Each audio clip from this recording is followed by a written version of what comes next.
On the air, online, covering the Treasure Coast. Get connected with the Get Up and Go show. And now here's your host, Evan and Bonnie.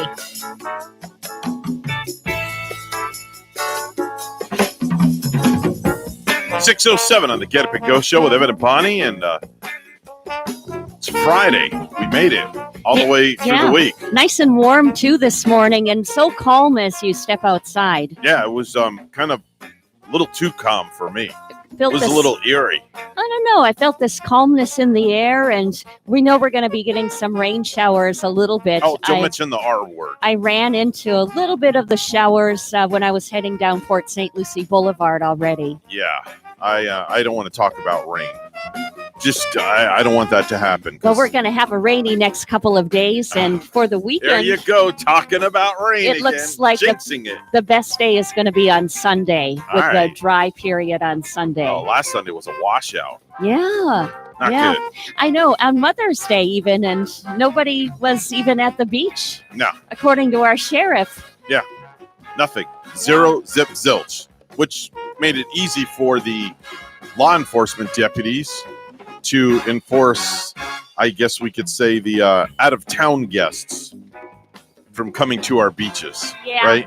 It looks like the Hobe Sound Beach, too, Evan, could open Monday with restrictions. If people in the Hobe Sound area were wondering when their beach is going to open. Miami-Dade and Broward gets to open up. I saw the governor's conference. Yeah. On TV yesterday, all the way from Doral. Yep. And that was nice. We are missing the sad news. We're going to have it in the news coming up this morning. We are missing a young swimmer in our beach in Dolman Park Beachside. He was swimming with friends on Wednesday, rather. An 18-year-old swimmer. He was like swimming with a group of teens, kind of celebrating graduation. So the St. Lucie County Sheriff's Office, Florida Fish and Wildlife Conservation, Martin County Sheriff's, U.S. Border Patrol, all assisting in that search. And we're hoping and praying, that they find him, that they can find him sometime today. And I know that the family is too. I saw that on the news this morning, and sad story out of there, but he's only 18, but we're hoping that they find him. Yeah, I agree with you. For the family's sake, I definitely agree with you without a doubt. So this is like a big weekend for you because you have to get ready for Monday, right? Yeah, Monday we are gearing up, getting prepared to rejoin the workforce where I'm at. So you're going back to work Monday. Are you excited? I am rather excited. Nervous? Yeah, a little bit nervous. Are you? Why? Because I haven't done a massage in 2 months now. I think it's a month and a half at least. Okay. And are you out of practice? I am a little bit out of practice, and my nails have grown. They're growing nice and long. And pretty. those are lethal right now. Do you have a concealed weapons permit to carry those?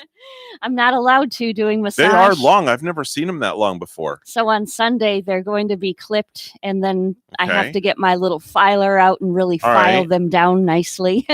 Wow. Yeah, but I'm kind of ready to get back in action just to see if I can do a massage again. Oh, okay. It should be like riding a bike, though. It should be. Yeah, you never fall off. Yeah, but we'll have to see. And I haven't been in shape for it either. My arms, my hands haven't been going, and I know after that first week, I'm going to feel the pain and the soreness in my wrists.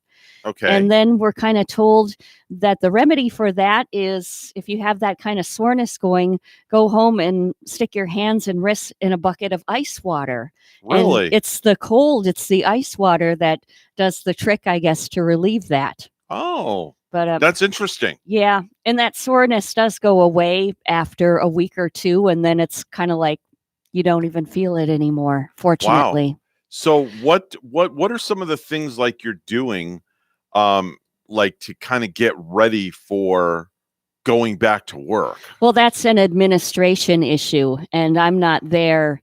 I'm not there setting the rules, but I am with a national chain that has always been up to high standards. So we we closed right away when this virus came out, and I have a lot of faith in where I work and my company, our leaders, and the sanitization with everything that's going to be done is going to be very well in protocol. Okay. All right. Very good. What's plans for the weekend, if you don't mind me asking? Here we are, Friday, Yeah. TGIF. Are you and Garrett going to be going out anywhere for lunch or dinner or, some pizza or anything like that? I don't know if we're going to be going out or taking out, but it's definitely going to be Carrabba's at this point. Okay. And great food. We're celebrating a late Mother's Day. Oh, that's right. For both his ex-wife and me, Okay. because lo and behold, that's how we are with kids. I get along very well with his ex-wife. I was going to say something about that because you don't see that too often, that couples get along with the significant other's ex. And don't get me started on a tangent on my side of the fence, because I can talk on that for days. Yeah. So I don't want to throw anybody under the bus on my side, but my hat is off to you. Thank you. That you guys get along fantastic. Yeah, it's great. It's very good, well structured and organized. It's better for kids that are involved. They don't see us fighting and screaming. Like, for instance, Topanga. I've known Topanga, my stepdaughter, since she was maybe a bitty little girl of only 5 or 6. So throughout the years, she has never heard me say a derogatory thing about her mother, and she never will. And see, that's something that people need to learn. Parents need to learn when you're dealing in divorce and custody. You never should speak bad about the other parent in front of children, especially when they're that young, because when they're at the age of like 5 and 6, kids that age are like sponges. They soak all that up, and they could be scarred for life. They do. Because of that. Yeah, you think that they're so young and their little ears, but kids do remember things. I mean, I remember things when I was 5 or 6 years old, and I can remember maybe an older person that had been rude to me, and you carry it through the years, right? Remembering what they said. Kids are like sponges. You're right, Evan. And you have to be so careful, because a lot of times parents will use the children as a pawn to get something also. And there's many different. I mean, we are just one of several where mixed marriages, maybe second marriage. Some people are in their third. I'm happy with my situation, but I have to be big enough to stand back and not judge others, because every situation might be different. Yeah, I definitely agree. There might even be a toxic parent involved. Ooh, I've seen that many times. Yeah. Yeah. Things are different. So I'm not here to judge, but I'm really happy. So yeah, a belated Mother's Day is what we're celebrating. And good for you. My stepson's birthday also. Good for you. So it's going to be a party at the Bonnie compound. Yeah. Yeah. Okay, shall I say the Bonnie and Gary compound? With our close family. At the Palatial Palace. Yeah. Yeah. Now they're coming in town from DeLand. Way up in DeLand. Up yonder ways. Yeah. Okay. Yeah. All right. Very good. This beautiful country up there. Yeah. The last time I was up there, Evan, I took a drive out early in the morning hours, and I got this real nice picture of this farming area with this nice big field and the house and the big tree, and there were some deer. There were a couple of deer even out in that field that morning. So and then one time, of course, it was in the Ocala National Forest. Oh, that's beautiful to drive through. Oh my goodness. goodness. Take the turnpike all the way up to the end, and then it turns into 75 north. Yes. We saw a little grizzly bear, a black bear too, run across the road there. Very interesting. It is bear country, and they even have the look out for bear signs, when you're traveling. Okay. So every time I go there, I'm on the lookout just to see one. I can't wait for this weekend, because I get to make my weekly trip down to go see my daughter down in West Palm. So that's the big excitement that the wife and I look forward to.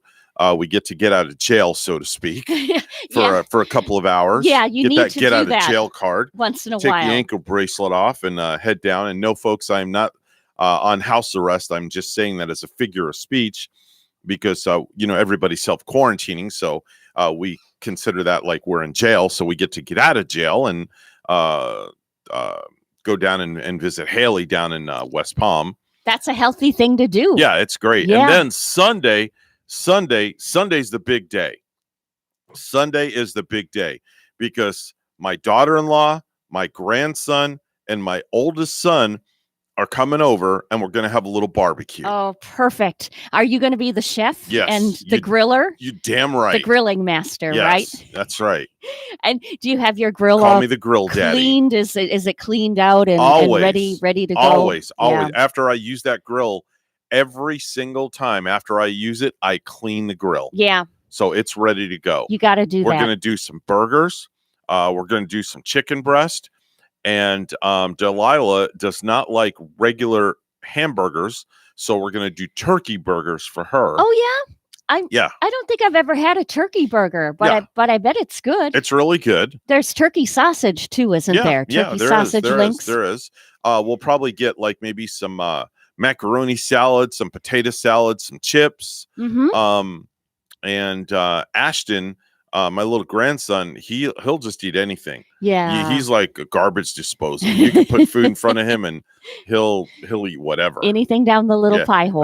We'll probably make a couple of hot dogs, for Ashton also as well. But I'm really excited because, man, I was getting tired of FaceTiming my grandson. I can't hug my grandson. That's hard, isn't it? It is. And I feel for all those people out there that can't see their grandparents or parents that are in assisted living facilities or the hospitals or any place like that. So I definitely know what that feels like and what that's like. So I'm real excited about Sunday, and then Monday we'll be right back here. Right back at it. You're going to be flying out the door Monday because in action again. Wow. Yeah. And you mentioned the potato salad and some macaroni salad, and you probably know because your son works at Publix. Yeah. They have nice big ones. Buy one get one. Oh, they do? Yeah, your choice of the potato salad, macaroni. Is that going salad. on this weekend? It's going on still. It's it started on Wednesday because I like to search those BOGO flyers. Yeah, it may not be going Sunday because Sunday they start their new promotions. And because that's when the Sunday paper comes out. Okay. So unfortunately, I won't be able to take advantage of the BOGOs, but I do like the BOGOs when the Snapple tea is on sale. The diet, because I'm a big fan of Diet Snapple. That's a favorite of mine right now too. Yeah, I love Diet Snapple, so I can they usually do like buy two get one or buy one get one. Yes. So I like to stock up on Diet Snapple, so we'll do that. And then, of course, on Saturday, we'll probably go to Walmart and pick up our groceries because Rachel started putting together the list yesterday at the dinner table and put the items in the shopping cart. Sure. And she says, when do you want to pick those items up? I said, we can do it this weekend. That's fine. And boy, does that cart add up, doesn't it? It's not that bad. We haven't been spending that much money in groceries because we have so much in the house. You're stocked. When all this first started, we bought a freezer and we have so much food in the freezer. We just get like the essentials that we need to get by that you run out of, like milk, orange juice, things like that. And that's really about it. Hey, here's an idea for you, Evan. You know what I like to do with my Diet Snapple? Tell me. Or even if I don't buy it Diet, the peach, it tastes really good too. Do a little half and half, pour a half a glass of water and a half a glass of Snapple. Okay. Mix it up and squeeze a fresh lemon in there. Not a whole lemon, but, then slice. you dilute the taste of the Snapple though by putting water in it, don't you?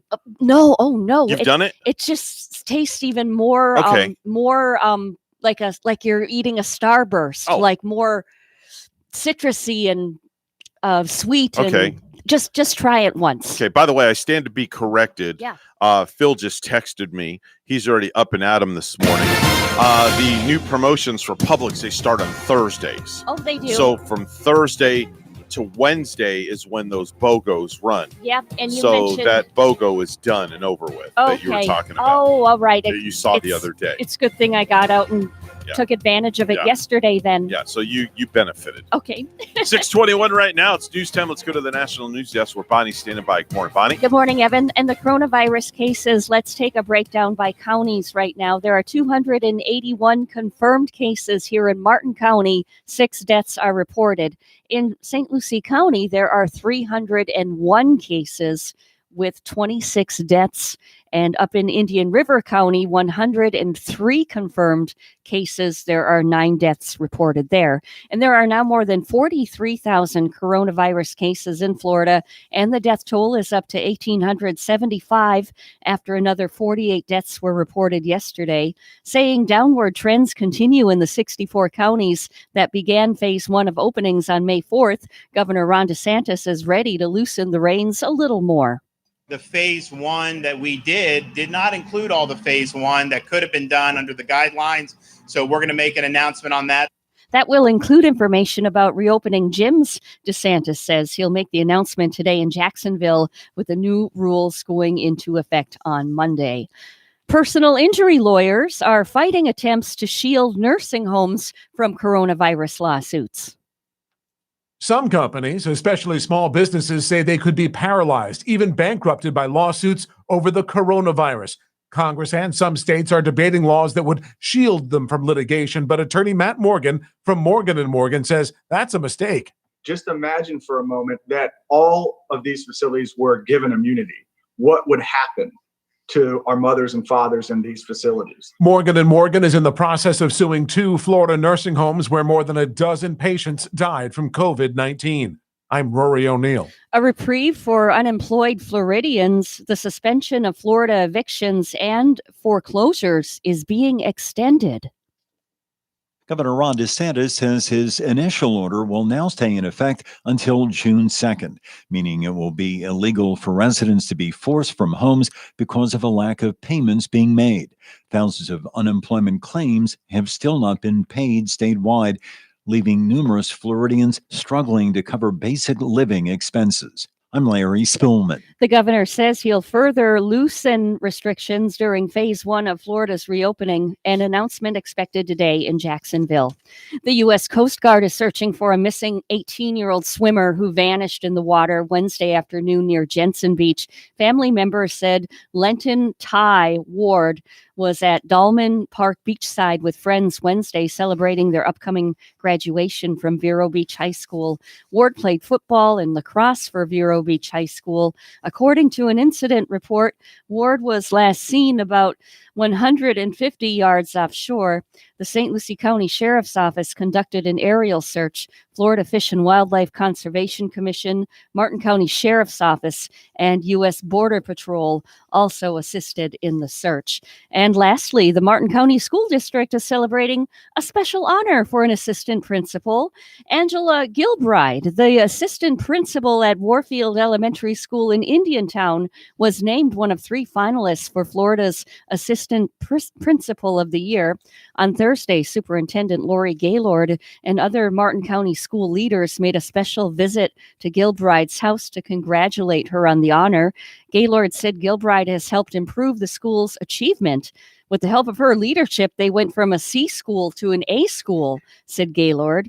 For her to be selected as one of the top 3 in the state, I think that speaks volumes about the work that she has done. Joe Buck says that if sports do return without fans, they'll almost definitely use fake crowd noise to make it feel more normal.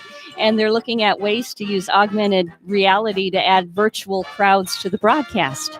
News time is 6:26, and weather and traffic together are next.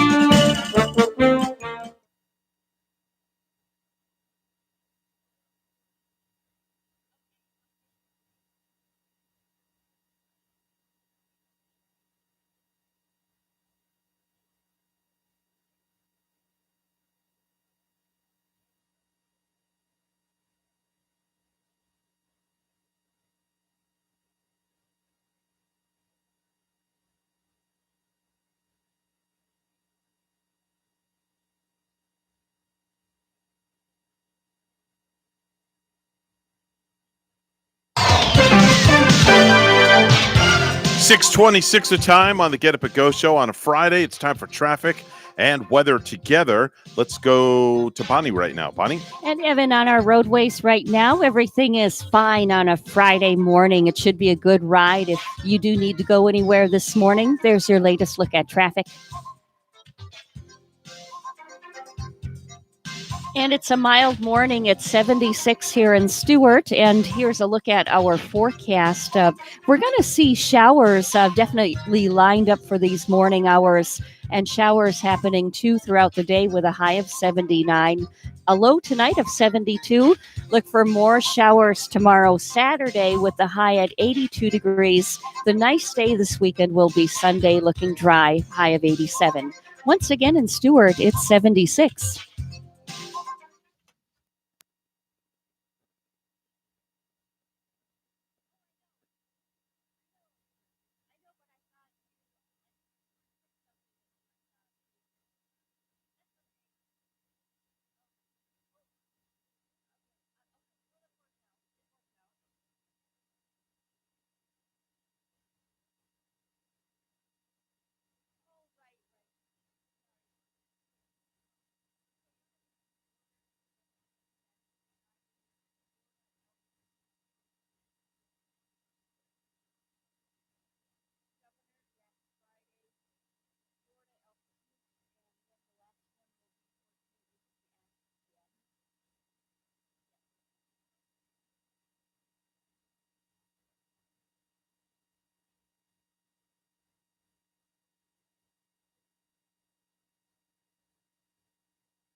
Let's get back to the Get Up and Go show. Here's Evan and Bonnie.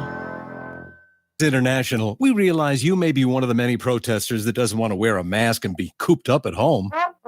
You want to go out, live life, and party. Well, we're ready to set sail with you. Climb aboard as you cruise with others just like you who throw scientific caution to the wind. Dance with us in the Corona Congo line. Sign up for the Cough Cough Karaoke Contest, where everyone sings into the same microphone. And stuff yourself at the buffet. Shovel that food on your plate. Lick your fingers as you continue handling all the serving spoons and tongs. Just kidding. No one uses the tongs. They were never taught third grade manners. Here's the best part. Some cruises starting at $25. Imagine the quality of people just like you, ready to congregate in small bars, pools, and theaters. Why not have fun? There are no politics on board and only one doctor. So come on, prove your point. Climb aboard the experiment to prove them all wrong today with Cruises International. Choose from 7 or 10-day cruises. Cruise ship may not be permitted to dock at destination or return to the U.S. Don't forget to sign the waiver. Don't blame us. See your travel agent. Got to turn the microphone on. 6:31 right now. There we go. I can't wait to go back cruising, though. I will say that much. Yeah, I've never been on a cruise, and we were actually supposed to do it this last Christmas. We were planning what's called a Christmas cruise, and then we just never did it. We just decided to do that whole stay at home, open up the present thing. But pretty soon, I would like to do it. How many have you been on? I've been on the Disney cruise 3 or 4 times. In a prior life. I don't mean a prior life. I mean what I used to do for a living when I did syndicated talk radio. So my Disney cruises were paid for because we broadcasted our syndicated show from the Disney Magic. That's very cool. So we got like $7,000 cruise for nothing Wow. for me and my wife and my kids. We've been on 3 or 4 of those. We've been on Royal Caribbean, which is our cruise line of choice. And we've been on quite a few of those. Yeah. And we were supposed to go this July, but we canceled. And we are going to go next July. Right. I bet you're really looking forward to Yeah, I that. can't wait. I'm really excited about that. We might be planning in the future. I don't know what year it's going to be, but every 2 years we have to get continuing education classes for Mhm. our other occupation. So there are educational cruises that you can take where you Right. can earn those CEUs while you're right on a cruise. And, just enjoying a little of the nightlife and the food, but, kind of taking classes, courses throughout the day. And you get the cruise and, paying for your courses combined. It's just a nice Oh, it's not bad. way to get your CEUs. So who's going to watch the cats? I don't know. John. I have a great friend, John, who is he has like 6 cats himself. Okay, so we'll give him 2 more and make it 8. So he's the cat man. All right, there you go. All right. It's time to talk about viral videos, and there's a friend online. Actually, there's a trend online where parents put a sweet treat in front of their kids and then tell them not to eat any of it until they come back in about a minute. Oh. Okay. It's kind of like, a dog, putting a treat down for a dog Yeah. and telling a dog not to eat it.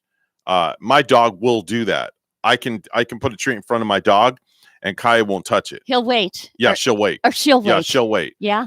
So with that being said, Kylie Jenner does the toddler temptation challenge with Stormy. Let's listen in. Chocolate's right here, okay? Okay. You can only have 3 of them. I'm gonna give you 3 of them, but wait, you have to wait till mommy comes back, okay? I have to go to the bathroom. Okay. You're gonna wait for mommy? Yeah. Okay, wait for me and then you can have 3, okay? Okay. Okay, wait for me. Okay. Here she goes.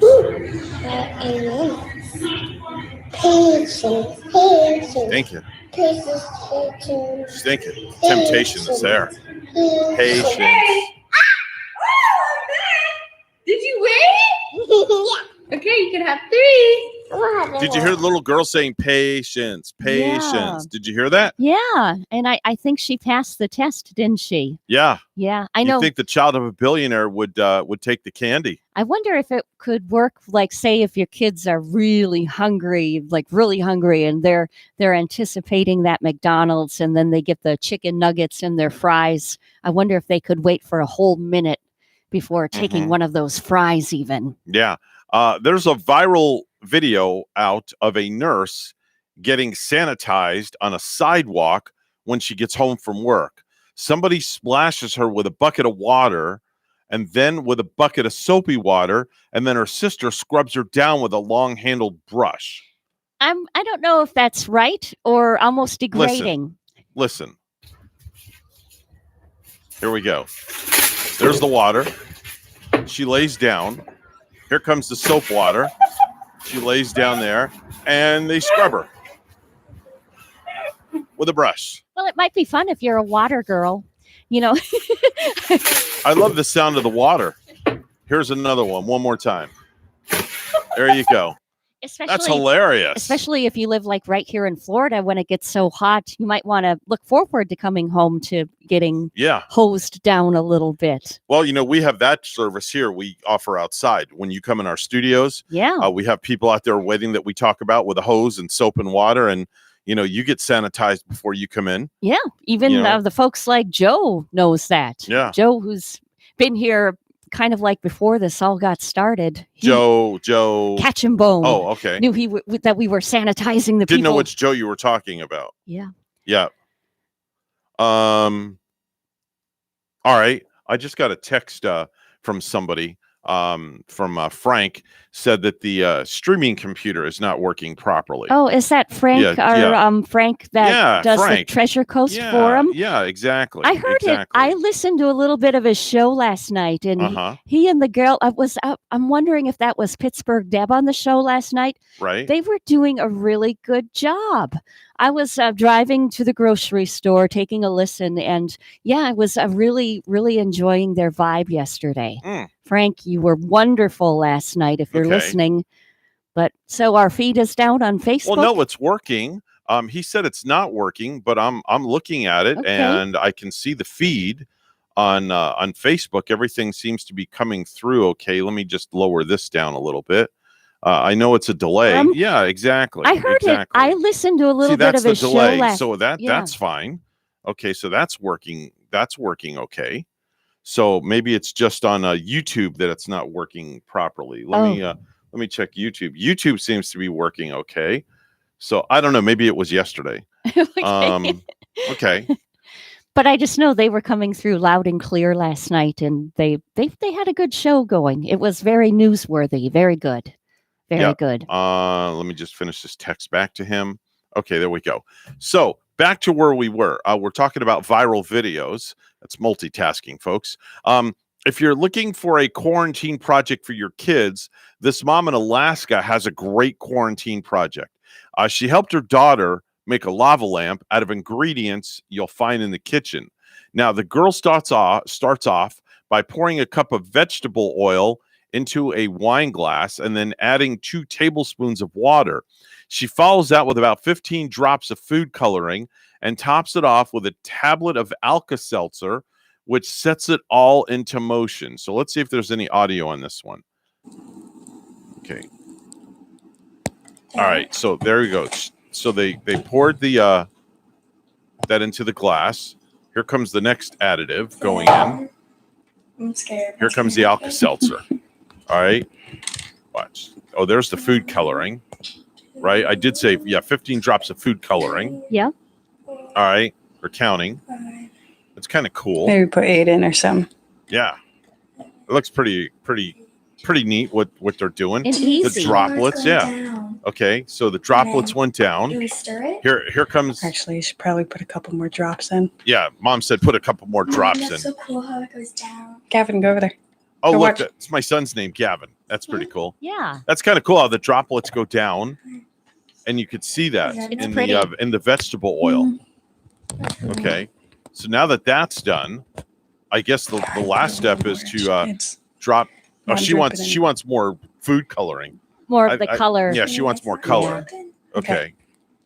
Okay. So now after all the food coloring's added, here comes the Alka-Seltzer. Yeah, don't just drop it in there. Just no, you don't mix it. Just Yeah, don't let drop it in. sink down. Because then you get everything all over Drop the it. place.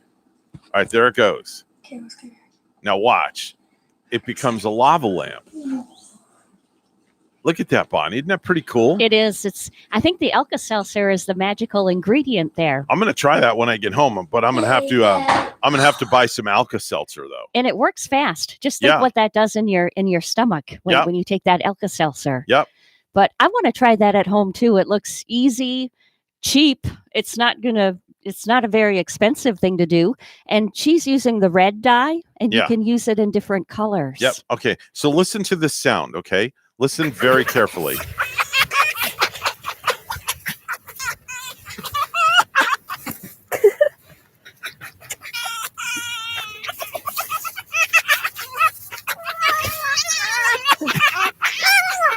Okay. You got it? Got the Yeah, sound? yeah. Okay.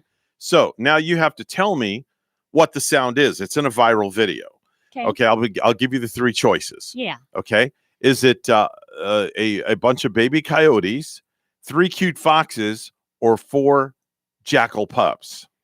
Oh, wow. Which one? I'm going to go with maybe the jackal pups. You're close. It's the cute foxes. Cute little red foxes. Cute little huh? red foxes. Oh my goodness. Yeah. They almost sounded like little kids giggling. Yep. They were cute little itty bitty foxes. Oh man, that's cute. And it looks like people are playing with them too. Yep. Exactly. Oh man. Yep.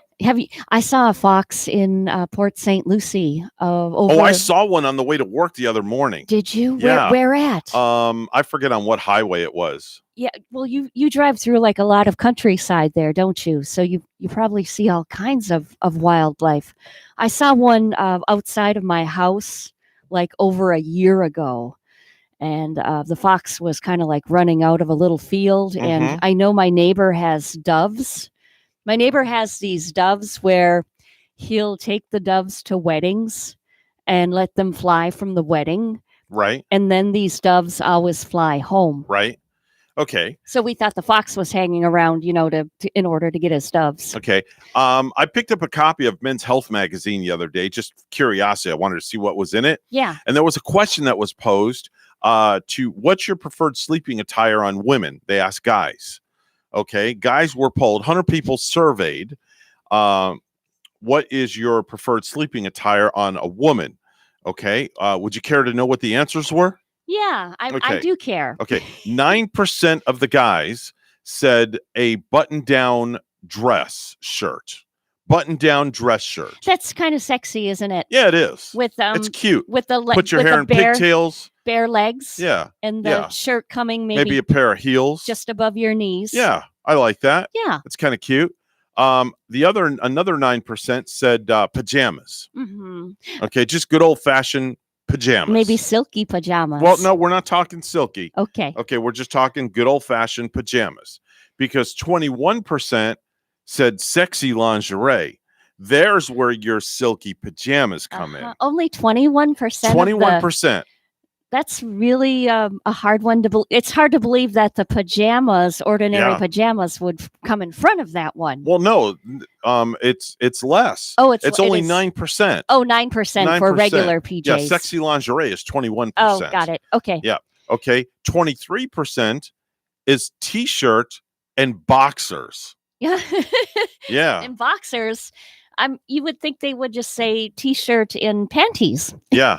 I guess. I don't know.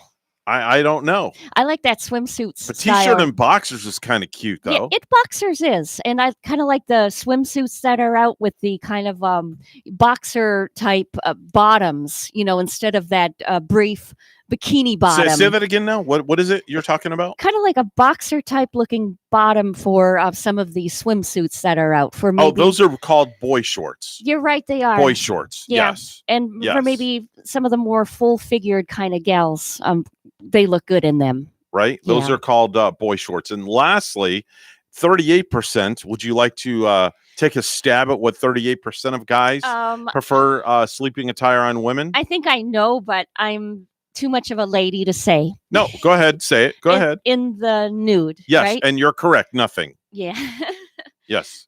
Yeah. Yes. And- Totally butt naked. Oh my goodness. Why doesn't that not surprise me? Well, that's then you get body heat and you don't need a cover. You just cuddle with your significant other Yeah. and the body heat just radiates off of them. Kind of like a 3-dog night up in Alaska, right? I have no idea what that analogy means. It is. Could you explain that yeah. to me, please? Well, the band 3-Dog Night Right.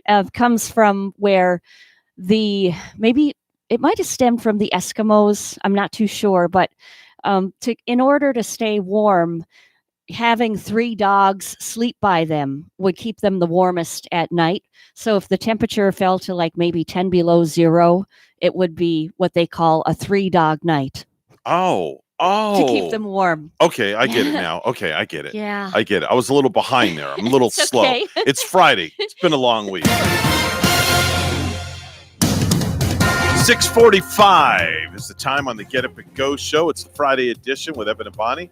It's time for news. Let's go to the National News Desk where Bonnie's standing by. Good morning, Bonnie. Good morning, Evan. And there are now more than 43,000 coronavirus cases in Florida, and the death toll is up to 1,875 after another 48 deaths were reported yesterday. Saying downward trends continue in the 64 counties that began phase 1 of reopenings on May 4th, Governor Ron DeSantis is ready to loosen the reins a little more.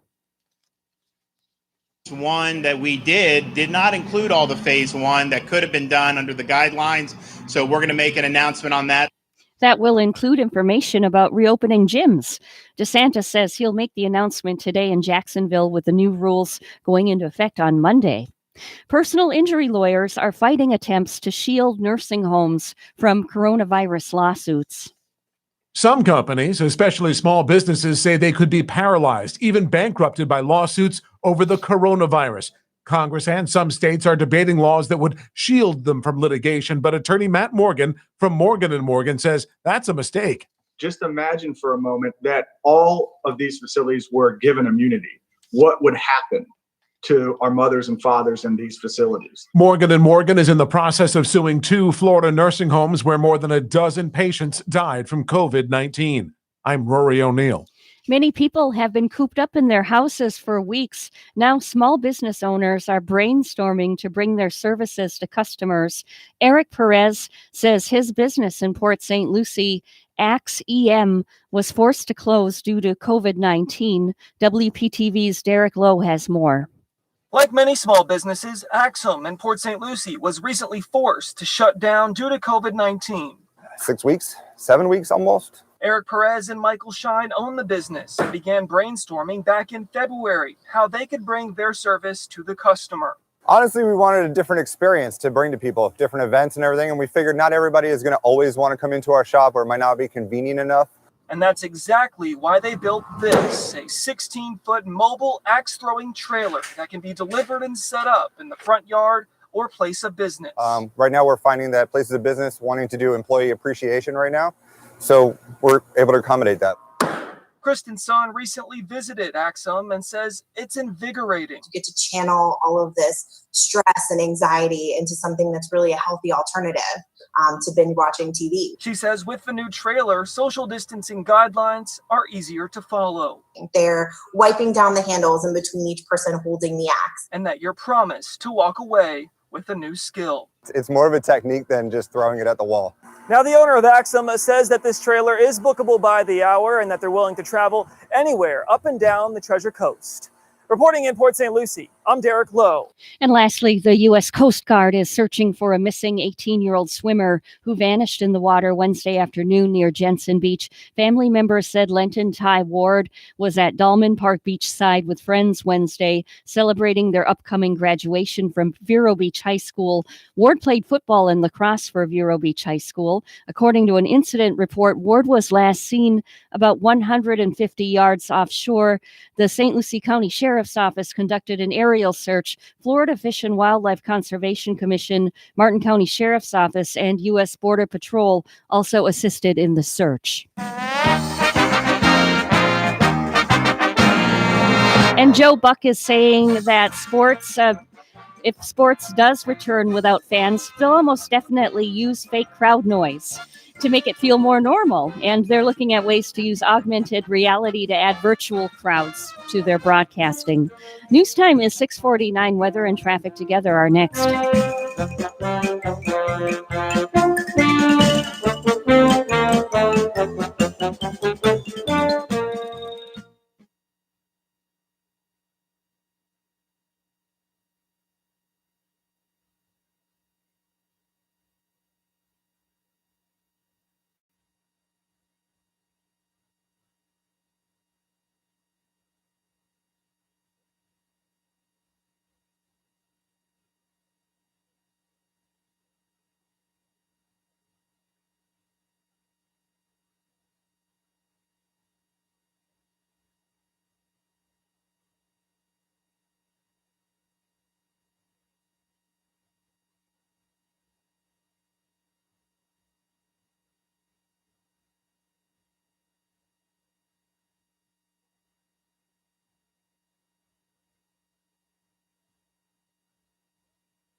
6:50 the time on the Get Up and Go show with Evan and Bonnie. It's time for traffic and weather together by Code Red Roofers. Bonnie? Well, we do see one accident this morning, and this one is in Okeechobee. It's at Southwest Connors Highway and Southwest Canner Highway, Okeechobee, and there's roadblock in that area, so use caution. Other areas, it's looking like a good ride, no slowdowns. There's your latest look at traffic. Port St. Lucie has 75, and here's our forecast at WPTV. This morning here on the Treasure Coast, scattered showers will become more numerous as the morning continues, and a few thunderstorms could be in the mix. Through the rest of the day, numerous showers and thunderstorms will move through the Treasure Coast thanks to a developing system off to our east-southeast. Some rainfall could be very heavy, winds will be gusty, and any thunderstorm that develops could be strong. High temperatures around 80 degrees with gusty easterly winds. I'm WPTV First Alert meteorologist Glenn Glazer on WSTU AM 1450, Martin County's Heritage Station.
You're listening to the Get Up and Go Show with Evan and Bonnie on Martin County's Heritage Station, AM 1450 WSTU. Now let's get back to the program with Evan and Bonnie. Hi, folks. This is Big Al and Big Mike from A&M Autoland. And folks, you're gonna love the changes we've made in our customer lounge. Tell them, Al. Folks, introducing our brand new A&M Autoland Espresso and Cappuccino Bar. Gee, Al, slow down a little. Folks, now you can have a delicious cup of your favorite fancy schmancy coffee as you browse our fabulous inventory. Al, are you okay? Yeah, Mike, I've just been busy all morning trying to get the espresso and cappuccino machines working properly. It took me 6 or 7 pots, but I think I've got the formula down just right. And let me take a wild guess here. Instead of throwing out the test batches you drank them, of course, Mike. It was pretty thirsty work, and besides, I'd hate to waste all that great coffee. Gee, you're a human dynamo today. I'd have you work on the backlog in the complaint department. Anyway, folks, stop in for free espresso or cappuccino and a complimentary biscotti. Sorry, Mike, no biscotti. Huh? They were hard as a rock, so I threw them out. Ah! The new A&M Autoland Espresso and Cappuccino Bar. What a rush. This stuff is really good, Mike. You should try a couple of cups. I feel like a new man, like I could take on the world. I was just out in the lot, and I look out, he's gonna blow! Guess he's a little high strung on that cappuccino, right? A little bit on the hyper side. just a tad bit, I would say. I guess so. 6:56 is the time of the Get Up and Go show. And Bonnie, a couple of things I wanted to discuss this morning. Of course, my Did You Know facts. In a survey, people named the reply all function as the worst thing about emails. The reply all function. Yes. The reply all function is the worst thing about emails. So when you reply all, is that sending the reply to everybody that was on that chain? Yeah. Yeah. Yeah. I wonder how many mistakes have been made by just hitting that. And well, you figure if you're going to reply all, then everybody's going to see what you're writing. I know. And that email could be meant for one person and the other person doesn't know it. Yeah. It's just like when I asked you the other day if you ever did a text to someone all the time, meaning to do it to somebody, and then it was you texted to somebody else all the time. It happens all the time. I did that one time with my boss. No idea how many times. I sent a text to my best girlfriend. It was kind of personal. Yeah. And then I was like, whoops. And who'd you send it to? Your boss? Oh, wow. Yeah. That's not good. But I was able to go in and delete it somehow. How personal was the text? It was a little personal. So you kind of talking about your wild night before? No. Something on that sort? No, just something more of a personal note, not about a wild night, but just something where, it wouldn't hurt me at all, but it's just like, maybe I wouldn't want to send that to my boss. All right.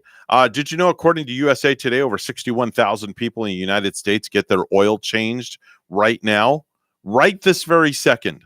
Yeah. Right this very second. 61,000 people in the U.S. get their oil changed right now. All in unison. Yes, all in unison. Get that oil There's changed. 61,000 people getting their pipes cleaned. I have to do it pretty soon. Yes. I was trying to hold it off until I get back to work full time. Need to get your pipes cleaned. Yeah. Did you know that 45% of us say taking a long hot shower instantly puts us in a good mood? Oh, I'm 100% A-okay with that. Okay. That is for sure. All right. Did you also know that attorneys have plastic surgery more than any other profession? Attorneys. Really? Attorneys have plastic surgery. I'm going to have to call my attorney when I get done here. And see, well, they want to put their best face forward in the courtroom, right? That's a good one. Best face forward. Yeah. I like that. Did you know that 25% of women have tried to enhance their appearance by stuffing their bra with toilet paper? Okay. Well, I shouldn't laugh at that. I'm not going to ask you if you need to do that or if you've ever done that. That's personal. I won't say that, but I'm sure that many women out there that are listening have done that before. And how about some of the ladies wanting that bigger booty back there? Yeah, and bigger booty. Stuffing their panties in the backside. Yeah, they're stuffing their underdrawers in the backside. If they're wearing granny panties, well, they'll just take a whole roll of toilet paper and put one on each cheek. They want that. And you have an inflated booty, so to speak. Want that J-Lo look going on. Definitely. We're WSTU Stewart. We're Martin County's Heritage Station. The news is coming up next. And then we'll be talking about birthdays, anniversaries, and back in the day right after the news. So don't touch that dial. We'll be back right after this.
On air, online, covering the Treasure Coast. Get connected to the Get Up and Go Show. And now here's your hosts, Evan and Bonnie.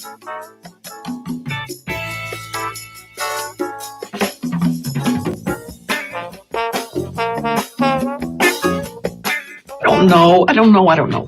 Why do people keep asking me that? I think today's Friday. Oh, really? That's something to Get excited about going on a vacation. Going on vacation? Dude, we can't go anywhere. You can't go anywhere. Can't go anywhere. All civilians are asked to shelter in place. Okay, then how about this? Staycation.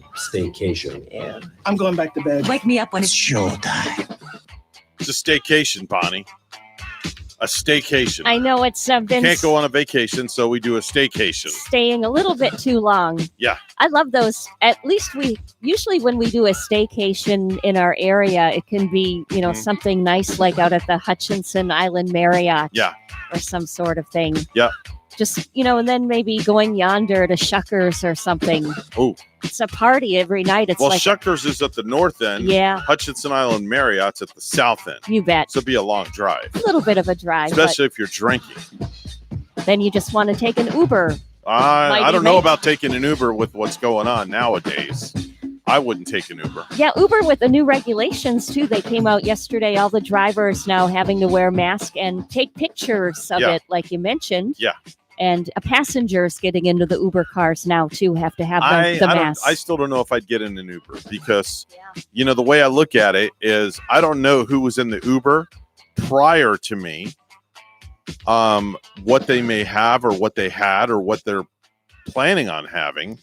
So all their germs could be in the back seat of the Uber. You would think now, see, we don't know the administration behind that either. I don't know what they're doing, but you would think that they would have their drivers kind of sanitize the inside of the vehicles after every passenger. I would hope so, but some drivers don't care. They just want to make money. So just beware if you're planning on calling an Uber or a Lyft. And if you're going to get in the back, make sure and ask the driver, did you clean your back seat or did you sanitize the back of the vehicle from the prior person that was in? Yeah. And if they said no, I'd say sayonara, see you later. I was out to 2 grocery stores yesterday, not one, but 2. And I love how they're all, sanitizing the grocery carts and getting them ready for you. Every single person, when I was out yesterday, I ran into some really friendly people, some Everybody's warm very nice kind of people. Not only the cashiers were friendly, but customers. Yeah. Do you know that I was going through a store and there was a gentleman in the grocery aisle. He was a few feet in back of me and was he 6 feet? He was opening up some cookies. Okay. Wait a minute. He was opening up cookies in the store. Yeah. Didn't pay for them yet. He said, these are so good. I can hardly wait. Do you want one? He even offered me a cookie. I hope you didn't take one. I didn't, but I know we have to take precaution when we're out there. I see everybody wearing the mask, like, you probably should for health reasons, but I liked the spirit in the air yesterday where customers were kind of on the warm, friendly side. It's like, we know this disease is going around, but it seems lately you go out and everybody's looking at one another like, oh, I'm terrorized by you. We're kind of losing that warm energy feeling kind of spirit like we should have. It's hard to see when somebody smiles at you, though, if they're wearing a mask. That's the only downside to that. But somebody's going to come up with a clear mask. Somebody's going to come up with a clear mask. I like that. Okay. That has a filter in it that you Sure. can poke little holes. Okay. In the clear mask, clear plastic. Yeah. You poke little holes and and then there's little filters so you could sort of see the person's face. That's not a bad idea. And Glad I thought of it. But usually I can tell by their eyes. The eyes do tell when you see the little cheekbones and the wrinkly, crinkly go up with their eyes. And Totally agree with you on that one. News on the radio. Happy birthday. Happy birthday. Happy birthday. It's time for birthdays, anniversaries, and back in the day. Bonnie, Do you have anybody? Yes, my stepson Jaden. Happy birthday today. All right. How old is Jaden? He's turning 12 today. Is he awake right now? No, he's sleeping in. Darn it. He is sleeping. Maybe we can get the phone number and give them a little jingle later. But we only have so much time. Yeah. But yeah, I have to go home and make some brownies Okay. because he's not a cake lover. He loves my chocolate brownies. All right. Duncan Hines Yeah, exactly. or Betty Crocker? Wait, it was Betty Crocker that I Okay. got yesterday. All right. With that double chocolate oozing in there. Yeah. Gavin loves brownies. Does he too? He'll bake brownies and he'll polish a pan off in one sitting. Yeah. One sitting. You In an better- hour, they're gone. Better have one or you won't find him anymore. Yeah. Right? Every Save time one for Dad. he'll and I think he purposely does this. He waits to bake them until I'm just about going to bed, Yeah. and then by the time I get up in the morning, the pan is like almost empty, No and the doubt. pan is left on the counter. Ooh. Boy, does that agitate me.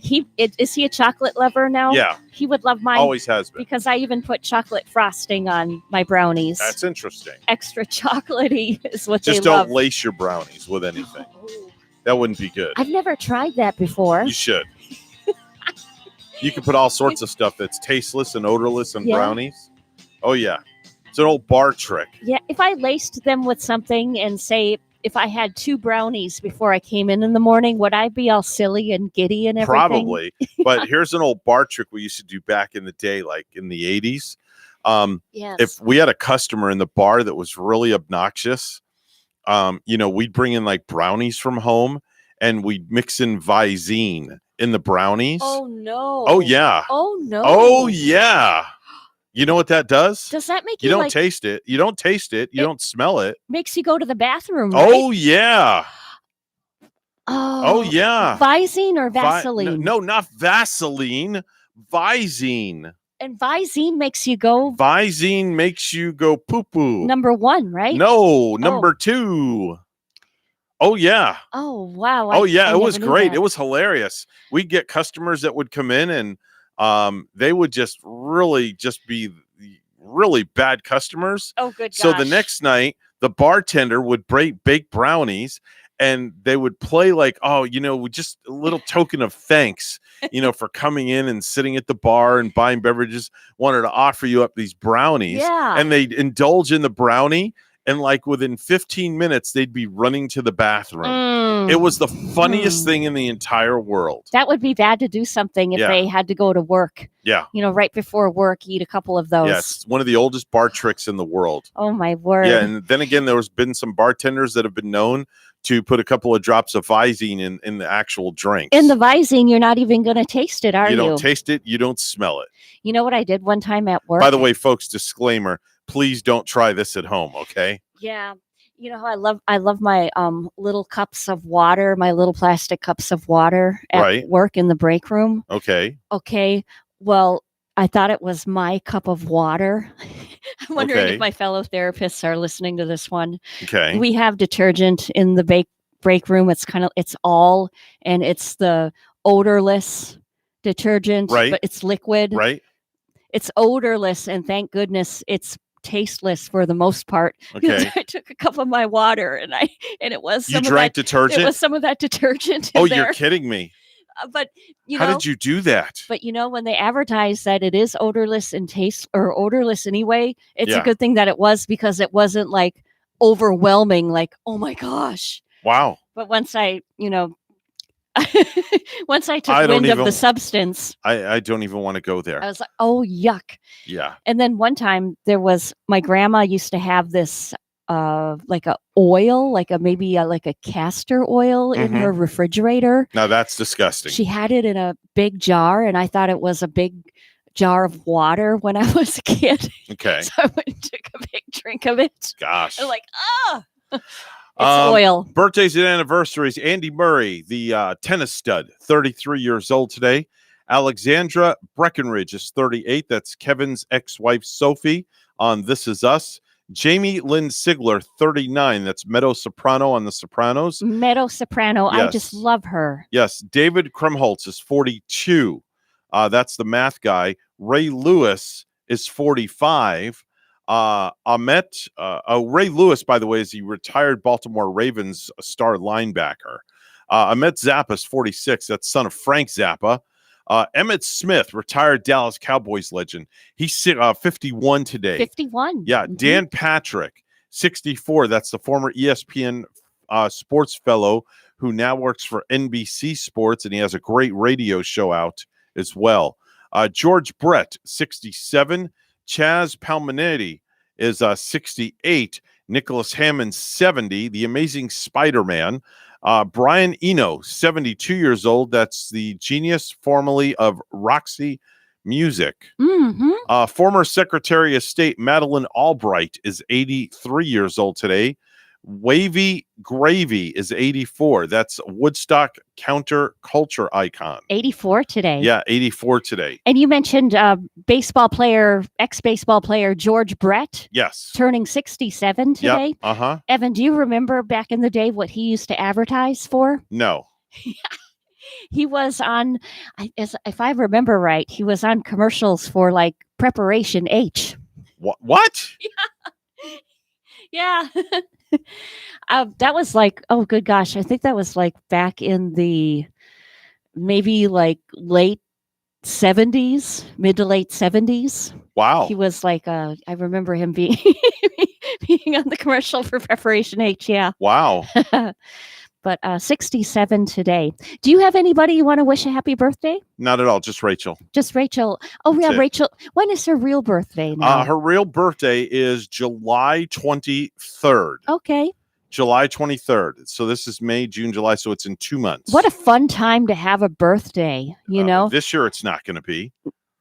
Well, I was supposed to get taken out to dinner for my birthday things will get better. on And- on March 17th, the weekend after my birthday. Yeah. My kids were going to take me out somewhere to dinner, and to this day, I still don't know where we were going or what we were doing.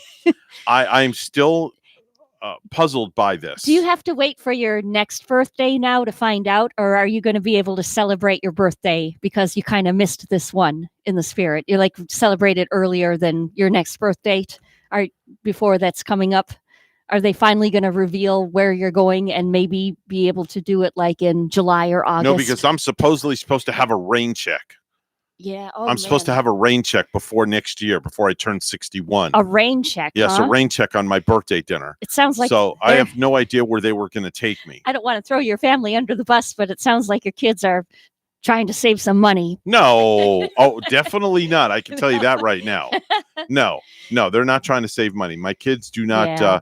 Kids aren't cheap. They spare no expense. They splurge when on it you. comes to the old man. Yeah. No, That's- because you know what? The old man took care of them for 30 years and 28 years and 17 years. And now it's their turn to take care of the old man. And I keep telling them all the time, when I get older and I become incapacitated, I want to be put in the best nursing home that money can buy. I want a 5-star resort Wow. nursing home. Mhm. They damn sure better take good care of me. That's all I got to say. And they will pretty soon because Father's Day too is coming up pretty soon. That's right. That's in 37 days from now. Yeah. But you know what today is? Oh gosh, is it maybe National Pizza Day or Oh, something? you're very close. Really? It's National Chocolate Chip Day.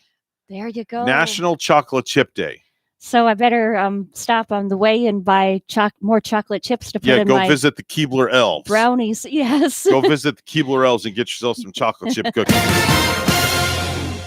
7:20 right now. It's news time. Let's go to the national news desk where Bonnie's standing by with the headlines. Good morning, Bonnie. Good morning, Evan. And there are now more than 43,000 coronavirus cases in Florida. The death toll is up to 1,875 after another 48 deaths reported yesterday, saying downward trends continue in the 64 counties that began phase 1 of reopenings on May 4th. Governor Ron DeSantis is ready to loosen the reins a little more.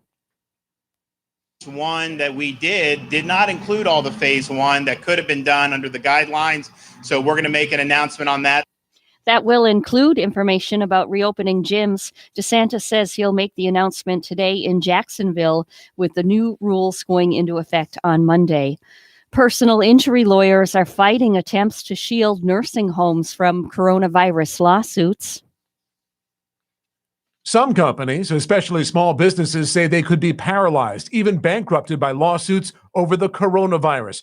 Congress and some states are debating laws that would shield them from litigation, but attorney Matt Morgan from Morgan & Morgan says that's a mistake. Just imagine for a moment that all of these facilities were given immunity. What would happen to our mothers and fathers in these facilities? Morgan & Morgan is in the process of suing 2 Florida nursing homes where more than a dozen patients died from COVID-19. I'm Rory O'Neill. A reprieve for unemployed Floridians. The suspension of Florida evictions and foreclosures is being extended. Governor Ron DeSantis says his initial order will now stay in effect until June 2nd, meaning it will be illegal for residents to be forced from homes because of a lack of payments being made. Thousands of unemployment claims have still not been paid statewide, leaving numerous Floridians struggling to cover basic living expenses. I'm Larry Spillman. The governor says he'll further loosen restrictions during phase 1 of Florida's reopening, an announcement expected today in Jacksonville. The U.S. Coast Guard is searching for a missing 18-year-old swimmer who vanished in the water Wednesday afternoon near Jensen Beach. Family members said Lenton Ty Ward was at Dolman Park beachside with friends Wednesday, celebrating their upcoming graduation from Vero Beach High School. According to an incident report, Ward was last seen about 150 yards offshore. The St. Lucie County Sheriff's Office conducted an aerial search. Florida Fish and Wildlife Conservation Commission, Martin County Sheriff's Office, and U.S. Border Patrol also assisted in the search. Lastly, Publix is adjusting back to normal hours and suspended reserved shopping times. The company announced this yesterday. According to a press release, stores will be open from 7 a.m. until 9 p.m., beginning Saturday, May 16. Publix pharmacies are also returning to their regular operating hours. The chain previously rolled out special shopping hours for seniors, vulnerable guests, and first responders because of the pandemic. Arrest warrants have been issued in South Florida for New York Giants cornerback DeAndre Baker and Seattle Seahawks cornerback Quinton Dunbar in connection to an armed robbery investigation. According to Miramar Police, Baker's warrant is for 4 counts of armed robbery with a firearm and 4 counts of aggravated assault with a firearm. Dunbar is wanted on 4 counts of armed robbery with a firearm. The alleged incident took place late Wednesday night at a party. According to the arrest warrant, Baker and Dunbar are accused of stealing money and watches with force while armed with semi-automatic firearms. It states that Baker intentionally threatened victims with a firearm. News time is 7:24. Weather and traffic together are next.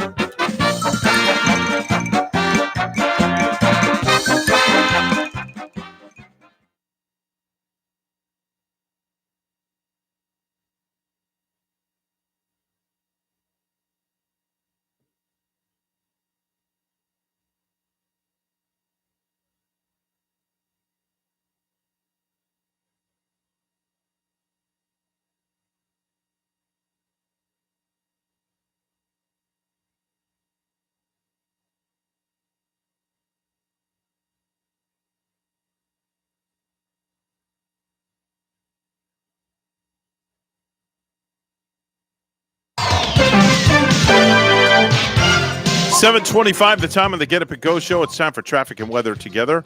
All brought to you by Code Red Roofers. Bonnie? There's an accident right now in Okeechobee. It is a fatality. And this is at Southwest Connors Highway and Southwest Canner Highway in Okeechobee. Roadblock in that area. There's backup. Use caution there. Other areas, we don't find any accidents to report. There's your latest look at traffic. We're up to 77 here in Stewart, and here's more on our forecast at WPTV.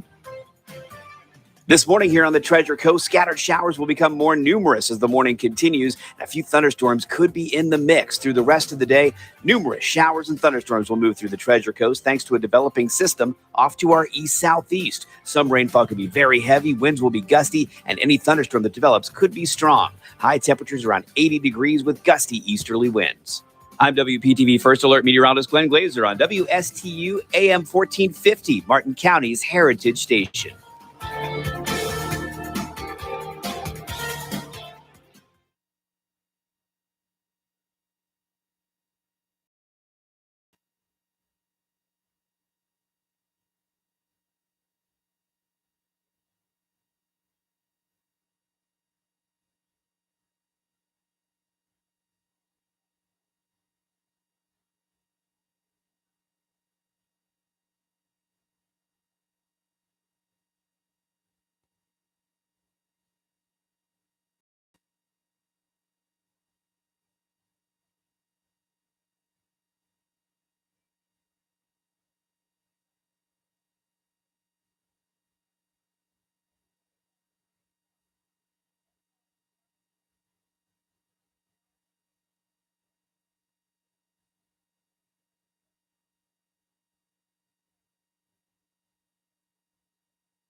If you have a suggestion for the show, we would love to hear from you. Send us an email to WSTUmorningshow@gmail.com. Now let's get back to the Get Up and Go show.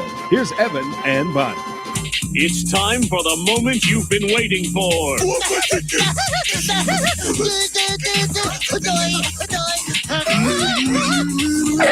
Let's not get carried away. We won't get too carried away, right, Bonnie? Sometimes we do a little bit, but Sometimes we do an awful lot. we just don't annoy people or anything with it. I don't think so. I doubt it. I think people enjoy it because it's entertaining. Put a smile on their face. That's the goal of the Get Up and Go show, is to put a smile for a mile and keep it there for a while. That's how we want. Hey, you're a great poet Did you right like there. that? I loved that. A smile for a while and keep it there. No, a smile for a mile and keep it there for a while. And many more miles. Yeah, without a doubt. But I know that this is going to put smiles on people's faces. And now it's time for Stupid News, It's so stupid and awesome. where we ask the important questions. Are some people too stupid to live? Why are people so stupid? Are you effing stupid? It's going to be a real interesting story, Bonnie. Might want to get your hands on one of these. Okay? My hands on one of these. Yeah, This on one is- of these, what I'm about to talk about. This is a hint. Then again, you might not want to, but some people might want to. I can get my hands on it, I guess, if it's sanitized first for me. It's clean. Okay. It's green, and it's brand new. Clean? Fat are scrambling to get their hands on what's called a trikini. A trikini. A trikini now. You have any idea what that is? Well, it's not a bikini. It's No, they don't. There's no such thing as a bikini. It's a bikini. Yeah. Is it maybe where it has two sides with maybe like a hole in the middle or something? No. I'm We just don't trying to want. thi- We don't want to go there. Trying to think of the fashion. No. You know. No. Oh, anyway. No. A trikini. It's a bikini that's equipped with a matching face mask. Oh, I love it. Okay. But the Okay. set named a trikini is now in high demand after the designer posted photos of her daughter wearing the ensemble on social media. It's going nuts. Yeah, I'm sure it Trikini. is. I'm it's funny because that might be the new fashion trend for those summer waves this year. Yep. I've seen some of the pictures, and I must tell you, they look pretty darn good. Yeah. Matching face mask, matching top, matching bottom. Now, I mentioned earlier that I was listening to Frank last night. Right. And Speaking of Frank, yeah, we got to make sure and tell our friends to listen to Frank and Friends tonight. tonight at 5. 5 you o'clock. betcha. It's going to be a 5-star show. It is. Yes. I But think- anyway, so you were saying. He was talking about a beach yesterday. Oh, gosh, maybe Frank will call in. There was a beach somewhere where they just have you wear a face mask. And nothing more. You have to wear a face mask. And nothing else. I'm not sure if this was a clothes optional one or not. Okay. But yeah, a face mask out at the beach. I think it was here in Florida too. I hope they're not talking about Blind Creek Beach, because that's the Oh, clothing wow. optional beach. Ooh. Yes, that's the clothing optional beach. Yeah. But I don't think there's any rule or law that says you must wear a face mask when you go to the beach. At that Blind Creek Beach, is there a rule or a law that says that you have to go there without clothing? No, you don't have to. Okay. You're not required to. You and I could go and set up a chair Yeah. and sit down in what we're wearing and just enjoy the atmosphere. Mm-hmm. Enjoy the atmosphere. I don't want to say the scenery, because the scenery might not be too pretty. But would the nude people look at you kind of funny? No. Like, hey, you don't belong here? Nope, not at all. Okay. Not at all. But if you were dressed in clothes, you probably would stick out like a sore You thumb. would stick out like a sore thumb. Especially if you're wearing something like that bright Yeah, like orange. this bright orange. Yeah, I wouldn't go there in bright orange. No, I definitely would not do that. I would fake it and get one of those beach towels where they show the kind of like the woman in the buff on Yeah. the beach towel. Now, you know what I would and do if I blanket were to that go over there? me. I am the kind of person that would go there. Okay, I would go there. I would wrap a towel around my waist. I'd have shorts on underneath, but I would wrap a towel on around my waist and sit there in the towel in a chair. Oh my. And then it gives the illusion like, well, is he wearing something underneath or is he not wearing something Yeah. underneath? Kind of like those illusions we had with that guy's video going viral, and he was doing his job from home, and we wondered, is he wearing boxer shorts or is he wearing next to nil or nothing at all? Right? You would just leave that to the fantasy mind. Yes, for sure. For sure, definitely so. But that's the trikini. Yeah. Okay. We're going to stay in Florida and we're going to go over to Tampa, where a Florida woman in Tampa battered her husband with a bouquet of Mother's Day flowers during a confrontation Sunday morning in the couple's home when she woke up. Police say that the woman and her spouse were in their Tampa residence when the matters turned physical around 12:30 in the morning Monday, after they went to bed on Sunday night. The mom was upset at the victim because he bought her children flowers to give her for Mother's Day. Now, that's what any good parent would do. Yeah. Okay. That's normal. This made the defendant very angry, and the mom allegedly threw the flowers at the victim when he was in bed and struck him in the head with the bouquet in the vase. Maybe he should have served her breakfast in bed or She's something. also accused of spitting on her husband's arm and chest. Now, that's not a nice mommy. No.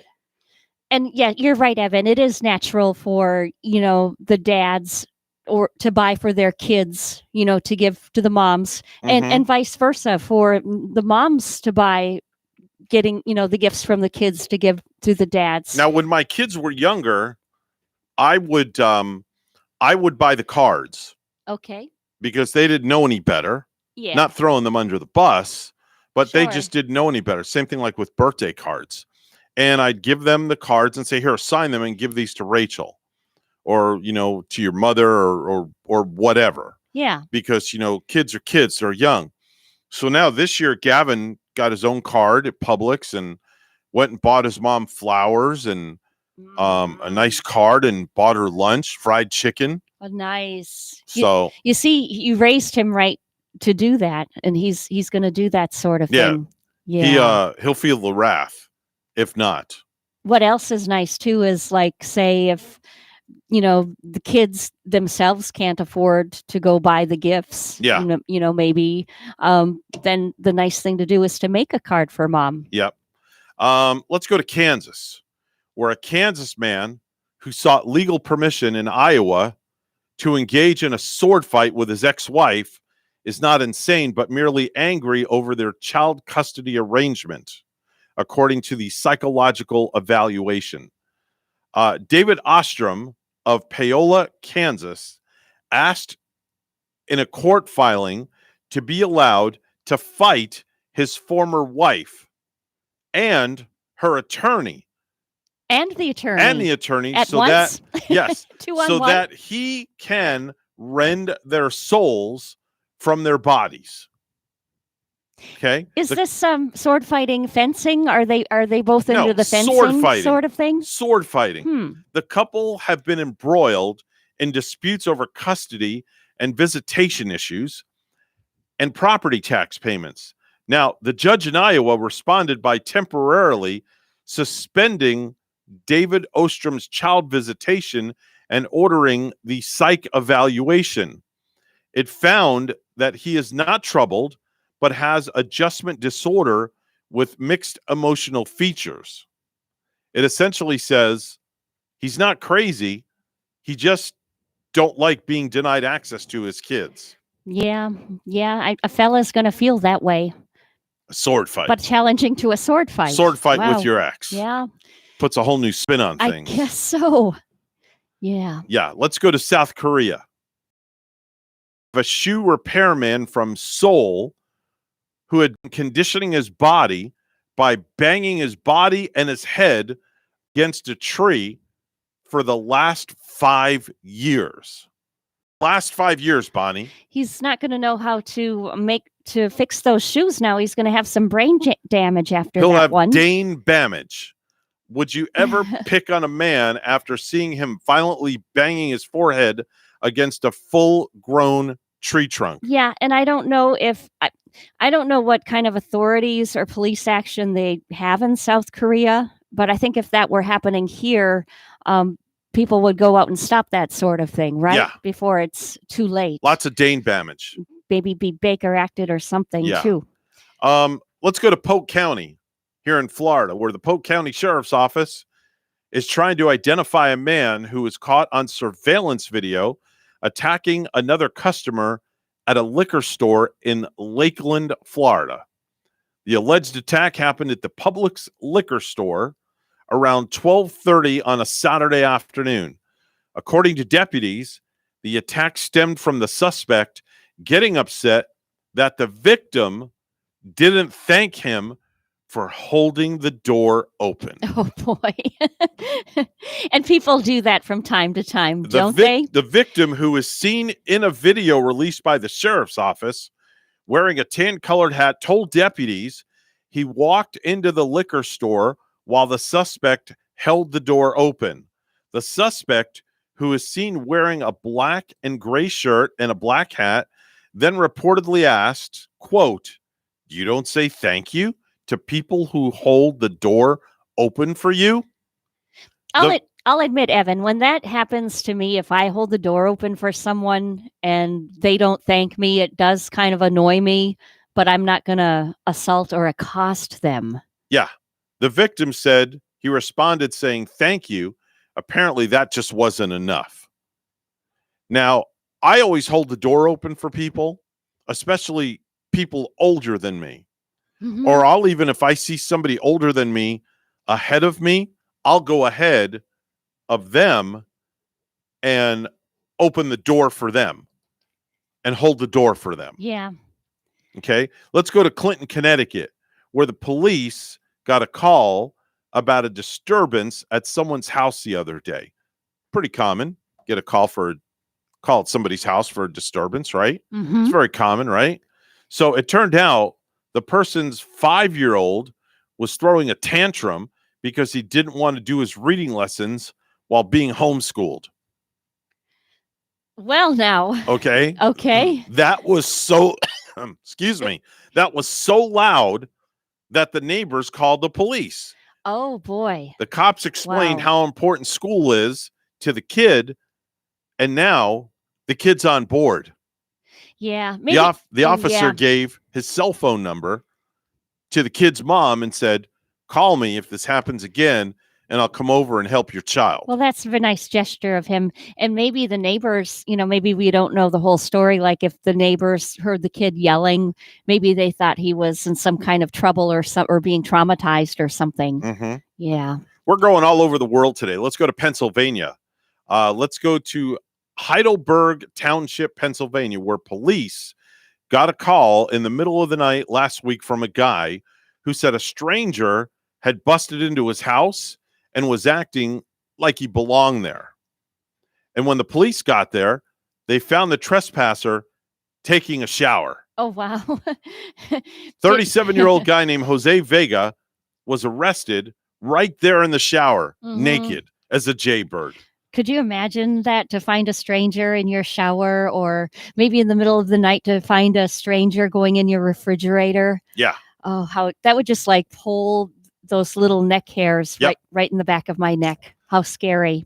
A bull attempting to alleviate an itchy bum used a utility pole and then ended up knocking out the electricity for more than 700 homes in a Scottish town. That had to be a big bull. Yeah, that was a big bull. That was no bull.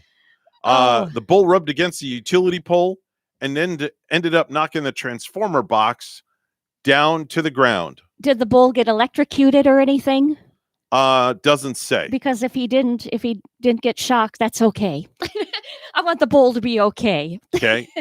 No, but how much power went out? How many people? Power to the whole neighborhood. The whole neighborhood. Yeah. Wow. 700 homes. Woo. That's big. 700 homes. Finally, a photo of a receipt with a COVID-19 surcharge has gained national attention after making the rounds on social media. Some commenters were outraged at the charge and accused the Missouri-based restaurant called Kiko Japanese Steakhouse and Sushi Lounge, where the receipt is from, of taking advantage of its customers. But the restaurant pleaded with online harassers to understand they're just adjusting to increase prices from suppliers, the restaurant wrote on their Facebook post. The restaurant said, quote, "Please understand, we are not doing this to take advantage of you guys. We are doing this hoping we can adjust the surcharge weekly rather than raise all our prices on the menu due to the increase of prices from our supplier on meat, poultry, seafood, and produce." Yeah, it's just common sense that when we go out now, we can only expect some of those prices are going to go up. I'm sorry, but I would be very upset if somebody put a COVID-19 surcharge on my receipt. Would you? I would. would. You know? Yeah, that's I'm sorry. It aggravates me also because I like to tip very well, and I don't like when gratuity is placed on my receipt for me. Yeah. I like to tip more than 15 or 20%. When the gratuity is added in, that turns me off. I'm not tipping. And usually, don't you go to a restaurant where it'll say, like, there's a sign or right in their menu or something that some of the restaurants beforehand say, we're going to take out that 20% gratuity. It's okay, like, if you sit down knowing, but then if the sign is there, yes. Yeah. Or I've seen signs where they say, for parties of 10 or more, 20% gratuity will be added automatically. Yeah, and then you're aware of it at least. Or 18%. It's usually 18% or 20% will be added automatically. Mm-hmm. So that's something that gets my goat. I don't like my gratuity added automatically for me. But you're a fine tipper anyway, I'm a right? good tipper. Yeah. I'll tip. I mean, the girl cut my hair the other day for $20. And I gave her a $10 tip. Very nice. That's a 50% tip. Yeah. Very nice. So what does that show you? I'm a good tipper. And it shows you, too, that when you go back to her, she's going to ensure the proper service for and you. My wife will be the first to tell you that when we go to a restaurant, if the service is good, you're getting a good tip. That's awesome. We go to one establishment where my next door neighbor is a waitress. at the restaurant, and we always ask for her because we know the service is going to be good. Now, I don't expect to be treated any differently from my neighbor, okay, just because we're friends with her, but it's just a regular practice. She gives us really good service, and I tip her very well. That's just it. I don't like my gratuity added on to my bill. That's my rant for this morning. There you have it. There you have it in a nutshell. 747. Where Bonnie's standing by. Good morning, Bonnie. And good morning, Evan. There are now more than 43,000 coronavirus cases in Florida, and the death toll is up to 1,875 after another 48 deaths were reported yesterday. Continue in the 64 counties that began phase one of reopenings on May 4th. Governor Ron DeSantis is ready to loosen the reins a little more. So we're going to make an announcement on that. That will include information about reopening gyms. DeSantis says he'll make the announcement today in Jacksonville with the new rules going into effect on Monday. Personal injury lawyers are fighting attempts to shield nursing homes from coronavirus lawsuits. Some companies, especially small businesses, say they could be paralyzed, even bankrupted by lawsuits over the coronavirus. Congress and some states are debating laws that would shield them from litigation, but attorney Matt Morgan from Morgan & Morgan says that's a mistake. Just imagine for a moment that all of these facilities were given immunity. What would happen to our mothers and fathers in these facilities? Morgan & Morgan is in the process of suing 2 Florida nursing homes where more than a dozen patients died from COVID-19. I'm Rory O'Neill.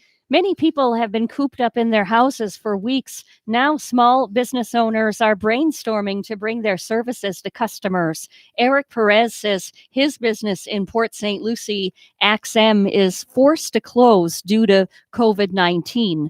WPTV's Derek Lowe has more. Like many small businesses, Axum in Port St. Lucie was recently forced to shut down due to COVID-19. 6 weeks, 7 weeks almost. Eric Perez and Michael Shine own the business and began brainstorming back in February how they could bring their service to the customer. Honestly, we wanted a different experience to bring to people, different events and everything, and we figured not everybody is going to always want to come into our shop or it might not be convenient enough. And that's exactly why they built this, a 16-foot mobile axe-throwing trailer that can be delivered and set up in the front yard or place of business. Right now, we're finding that places of business wanting to do employee appreciation right now. So we're able to accommodate that. Kristen Son recently visited Axum and says it's invigorating. You get to channel all of this stress and anxiety into something that's really a healthy alternative to binge watching TV. She says with the new trailer, social distancing guidelines are easier to follow. They're wiping down the handles in between each person holding the axe. And that you're promised to walk away with a new skill. It's more of a technique than just throwing it at the wall. Now, the owner of Axum says that this trailer is bookable by the hour and that they're willing to travel anywhere up and down the Treasure Coast. Reporting in Port St. Lucie, I'm Derek Lowe. Lastly, CVS Health said on Thursday it is on track to have 1,000 COVID-19 by the end of the month. CVS it is opening 50 locations this week to bring up the total number of testing sites to 100. 900 additional testing sites will open through the rest of May. The pharmacy chain's goal is to have 1.5 million tests available per month, but that is subject to the availability of testing supplies.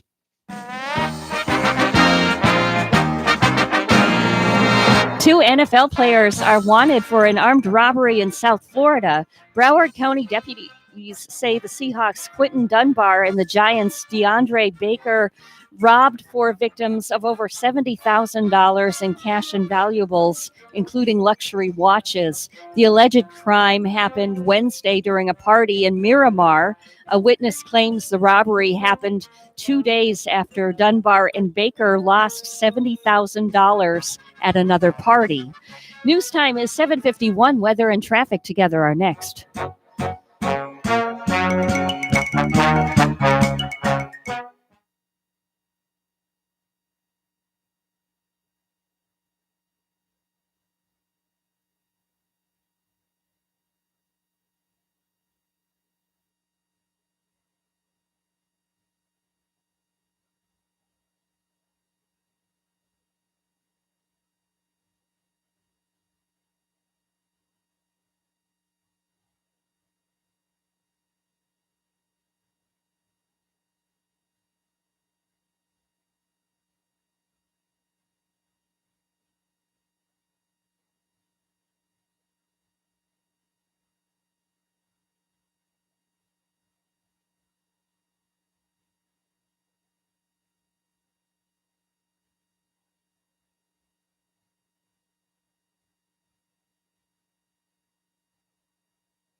7:52, the time on the Get Up and Go show with Evan and Bonnie. It's time for traffic and weather together.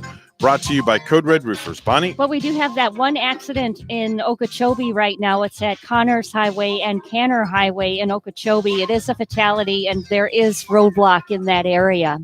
Other highways throughout St. Lucie County and Martin County look good right now, and there's your latest look at traffic. And in Port St. Lucie, it's 75, 77 in Stewart. Here's our forecast at WPTV. This morning here on the Treasure Coast, scattered showers will become more numerous as the morning continues, and a few thunderstorms could be in the mix through the rest of the day. Numerous showers and thunderstorms will move through the Treasure Coast thanks to a developing system off to our east-southeast. Some rainfall can be very heavy, winds will be gusty, and any thunderstorm that develops could be strong. High temperatures around 80 degrees with gusty easterly winds. I'm WPTV First Alert meteorologist Glenn Glazer on WSTU AM 1450, Martin County's Heritage Station.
Do you have a suggestion for the show? Send us an email, WSTUmorningshow@gmail.com. And now let's get back to the Get Up and Go show. Here's Evan and Bonnie. There's simply no words to describe our morning show, so we'll have to use bodily noises.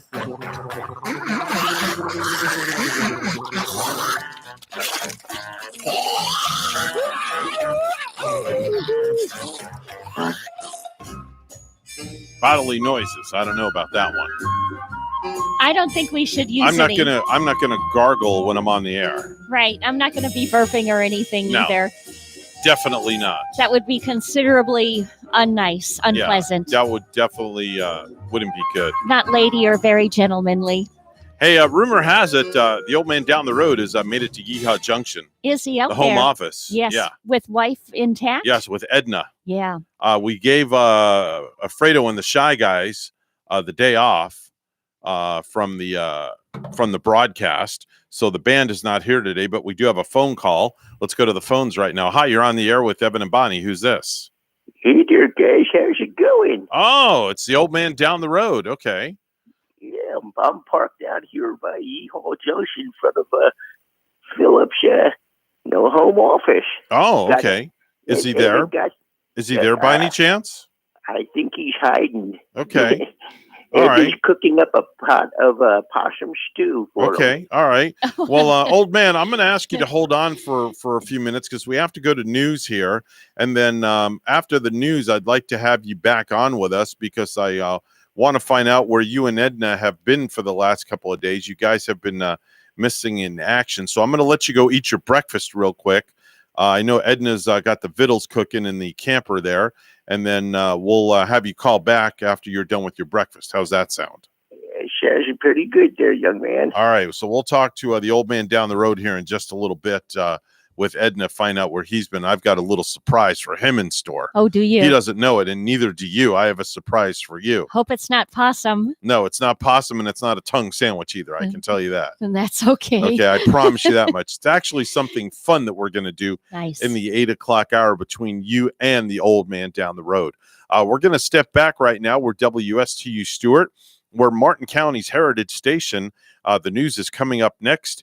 And then hour number 3 of the Friday edition of the Get Up and Go show with Evan and Bonnie. Don't you dare touch that dial. If anything, crank it up a little bit louder. We'll be right back right after this.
online, covering the Treasure Coast. Get connected with the Get Up and Go show. And now here's your host, Evan and Bonnie.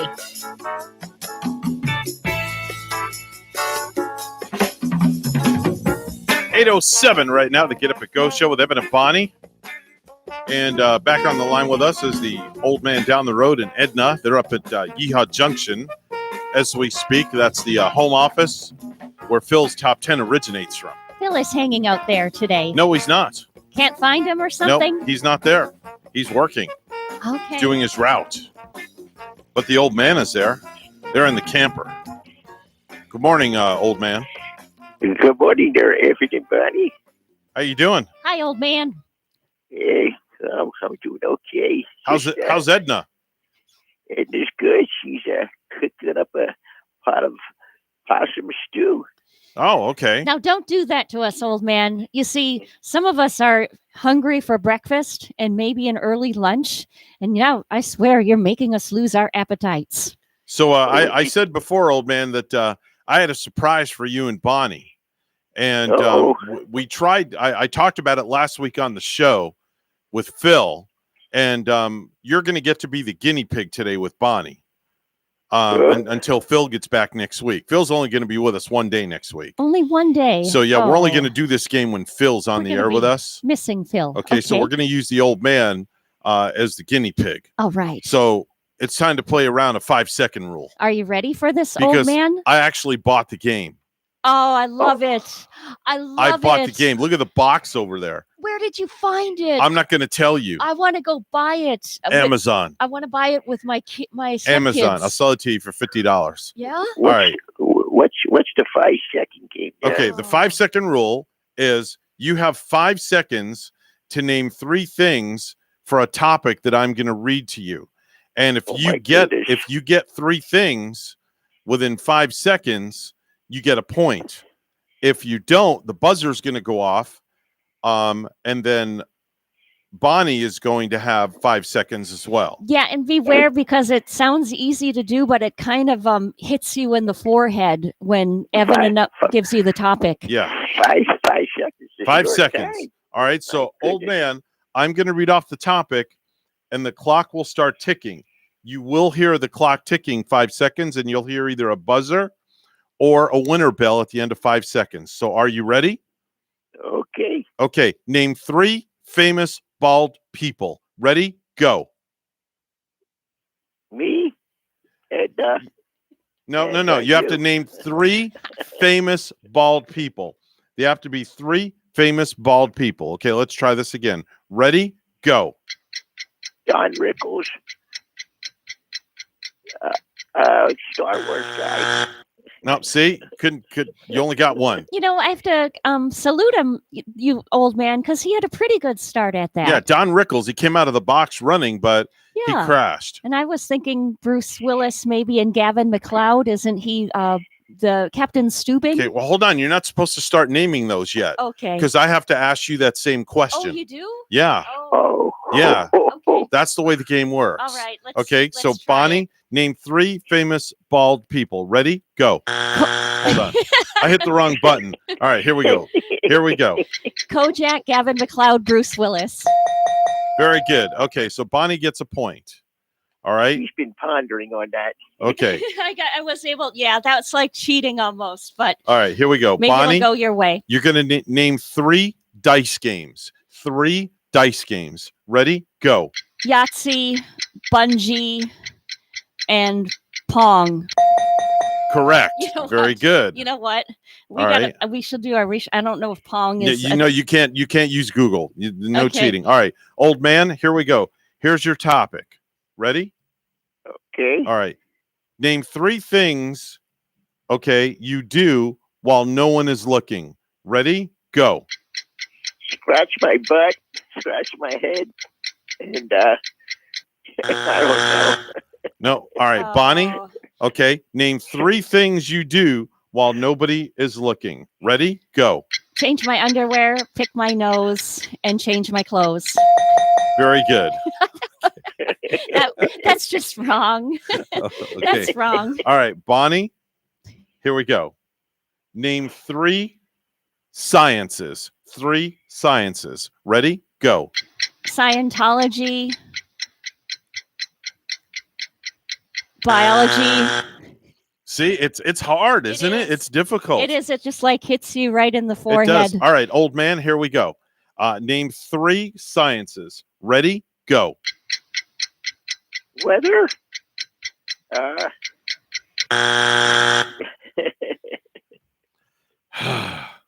Boy, we're not doing good. All right. Here we It's go, old morning man. time. It's your turn, old man. Okay. Name 3 things that cause anxiety. 3 things that cause anxiety. Ready? Go. Edna. Oh my goodness. This game. It's it's all right. Bonnie, ready? 3 things that cause anxiety. Ready? Go. Other drivers getting back to work and growing old. Very good. Thank you. Okay. You're pretty good at this game, Bonnie. Not when it just. You got 2 points. Yeah, I got to study up on those sciences, though. Okay. I mean, All right, here we go, Bonnie. It's your turn. Okay. Okay, ready? Name 3 book series. 3 book series. Okay, ready? Go. The Hobbit, Twilight, and Star Wars. Very good. was Star Wars is a book series. It Sure. is a book. Sure. It is a book series. Okay. All right. Bonnie, you've got 4. The old man's got none. All right. Come on, Old man, here we go. It's your turn. Name 3 items in a kindergartner's backpack. Name 3 items that are in the backpack of a kindergartner. Ready? Go. Toys from home. Oh my goodness. You're not doing very well. What can I say? All right. Bonnie, are you ready? Yeah. Name 3 items that are in the backpack of a kindergartner. Here we go. Ready, set, go. An apple, a soda, and a baseball. Very good. All right. Bonnie, your turn. You're up. Okay. Name 3 engine parts. Ready, go. The caboose. I don't know if that's an engine. I'm not sure. I'm not sure. Wait a minute. The caboose? Oh wait, the engine's up front, isn't it? Where does the caboose come I from? don't know. I just thought of a train right away, and I'm 3 trying to think of any parts like maybe on a train. Okay, I think the old man might get a point on this one. Okay, old man, name 3 engine parts. Ready, go. Alternator, starter, and Wow, he couldn't even get it.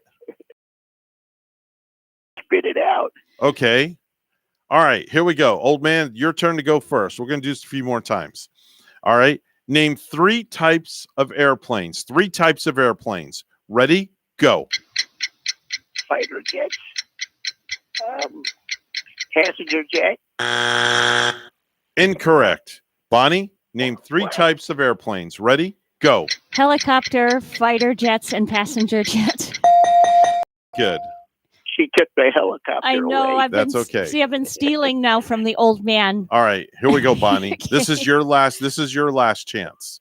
Okay, this is your last, and then the old man's going to have one more. Last chance for romance. Last chance for romance. Okay. Not with the old man, though. Okay. Okay. Name 3 ocean animals. 3 ocean animals. Ready? Go. A whale, a dolphin, and a sea lion. Correct. All right, old man, this is going to be for you. Okay? You should get this.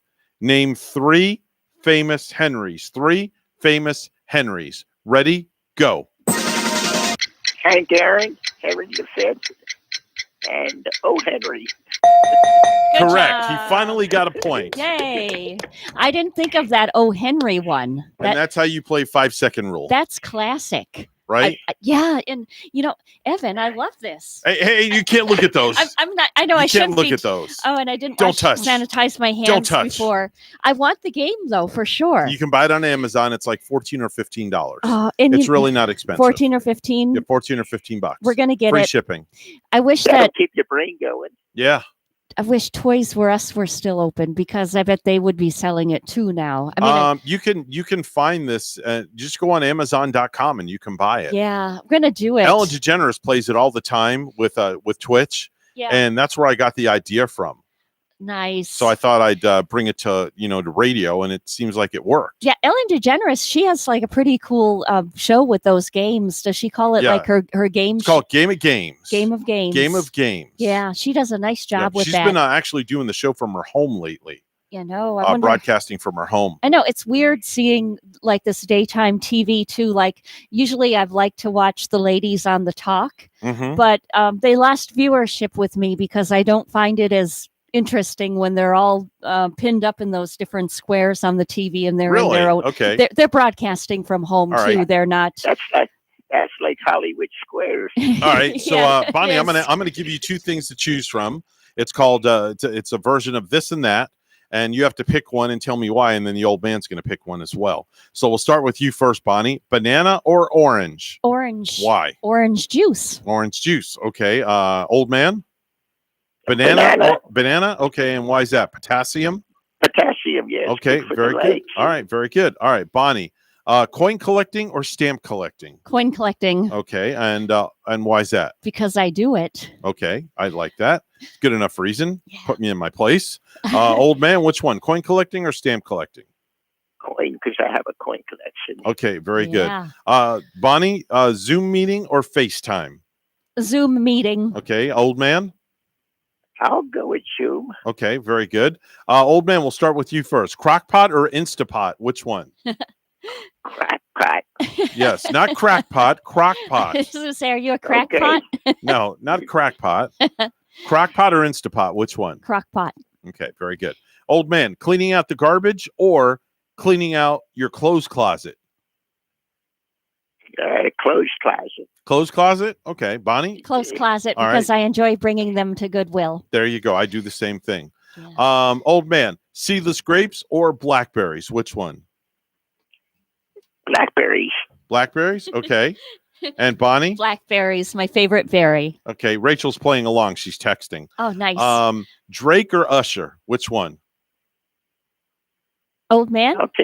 I'll take the Usher. You'll take the Usher? Rachel takes Usher. Bonnie? I'm going with Usher. Okay, very Usher's good. on fire. Okay, next one. Pertaining to baseball, American League or National League? Old man? National League. National League. Bonnie? National too now. National. And Rachel takes the Mets. National League. Nice. Very good. All right, Hi, very good. Rachel. All right, very good. The old man says hello. Old man, Verizon or T-Mobile? Verizon. Verizon. Bonnie? T-Mobile. T-Mobile. Rachel?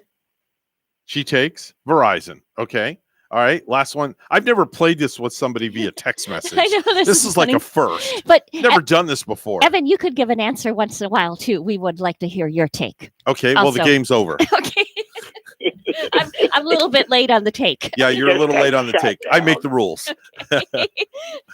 I make the rules. The game's over. That's it. How 5-second rule is done. How is Rachel liking this game at home? I mean, She just saw it yesterday. Yeah. And it's not going to make it back to the house. if it's Gary going to stay buys here in the it- studio. If he buys it, like I'm going to have to give Gary a big sweet kiss because I want the game. Okay. Well, it's only $14 or $15 on Amazon. Oh, right.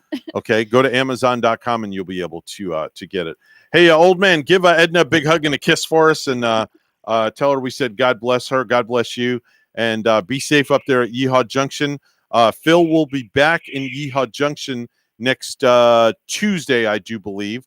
So you guys just kind of hang out there, self-quarantine, and do what's right for business, as they say. All right, you guys, you have a good day. All right, say goodnight, old man. Good night, old man. There you go. That's the old man down the road.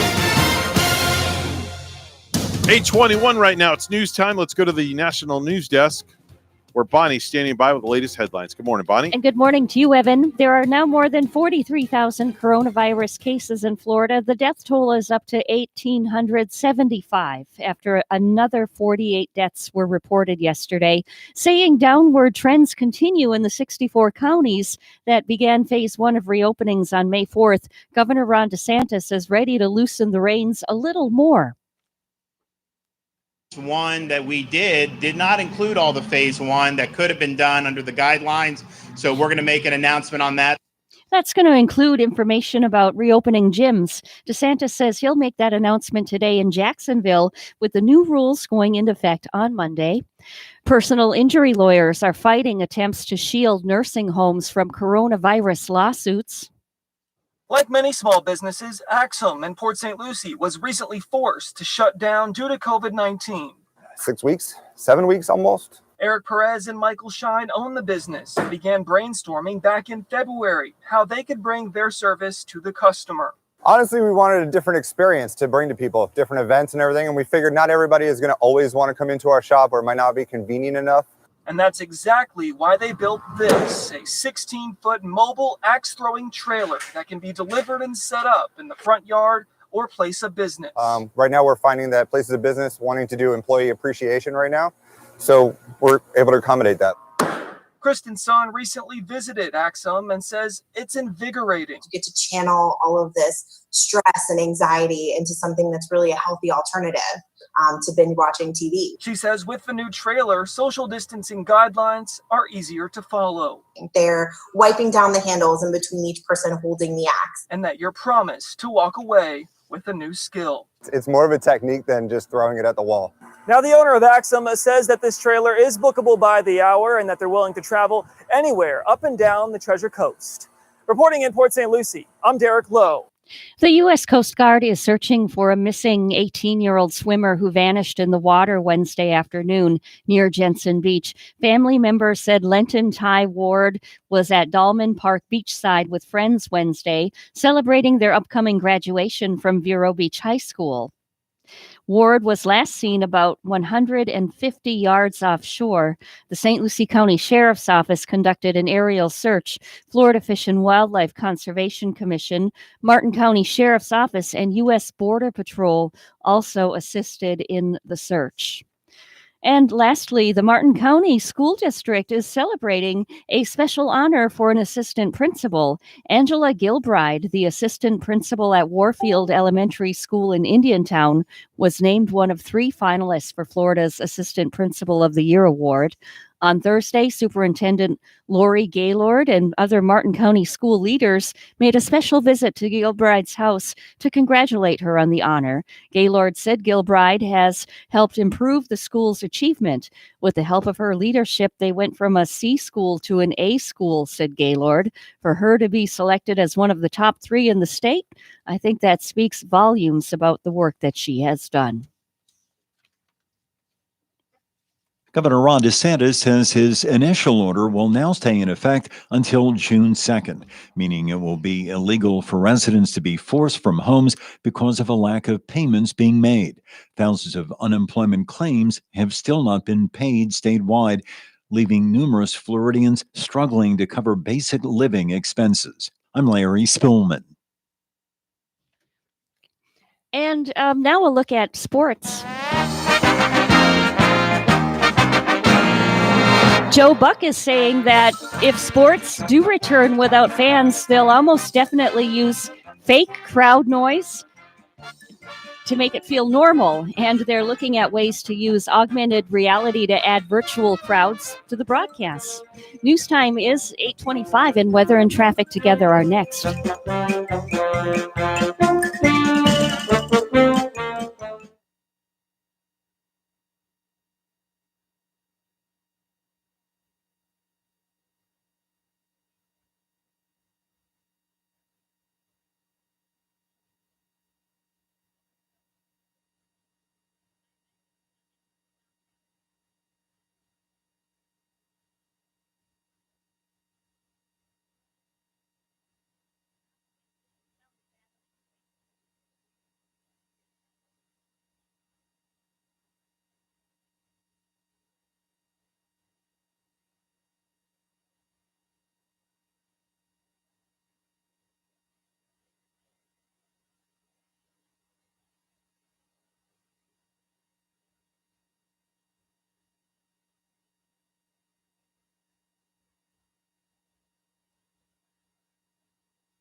8:27 the time right now. The Get Up and Go show with Evan and Bonnie. It's time for traffic and weather together, brought to you by Code Red Roofers. Bonnie? Try to avoid the I-95 area if you can in Martin County. It looks like in both directions there's some road backup.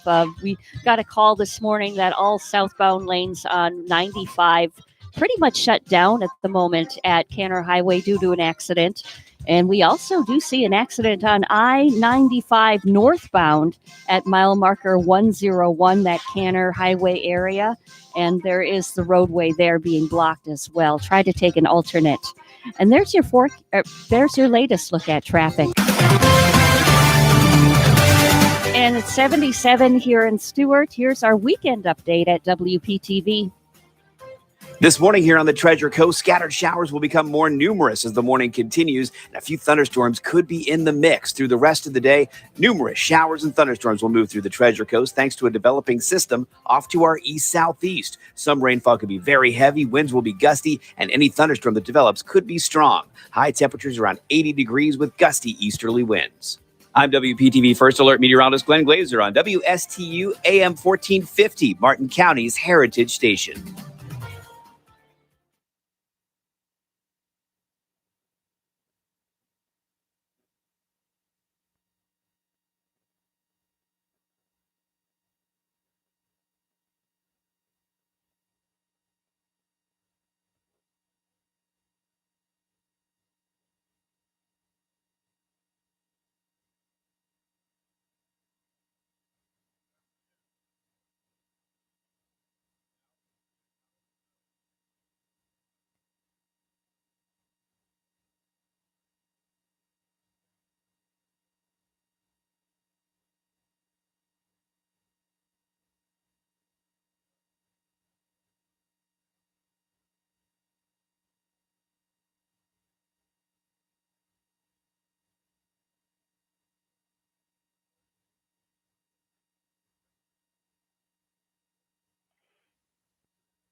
The Get Up and Go Show would love to hear from you, live on the air. Give them a call at any time. Now let's get back to the program. Here's Evan and Bonnie. 8:31 right now is the time of the Get Up and Go show with Evan and Bonnie. It's time for a trip out to outer space in another place where Randy Siegel is standing by with the latest and greatest on what's happening from NASA. Good morning. Good morning, sir. Not just NASA. We go around the world with different space agencies. Okay. Yep. What was on this date in history? Back in 1958, that Russia launched the third Earth satellite.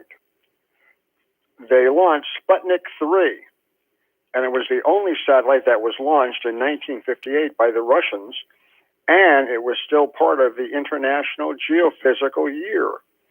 a very successful space flight of a very heavy vehicle that the Russians put into orbit by a modified SS-6 intercontinental ballistic missile.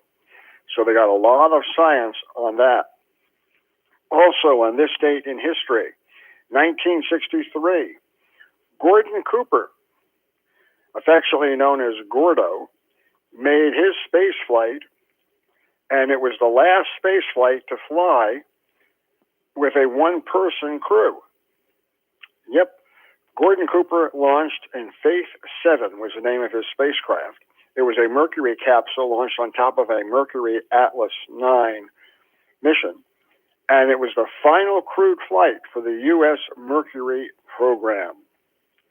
Then in 1997, NASA launched a space shuttle mission, STS-84, which went to the Mir space station and brought new equipment there to the station to get it ready for a lot of individuals to follow, to say the least.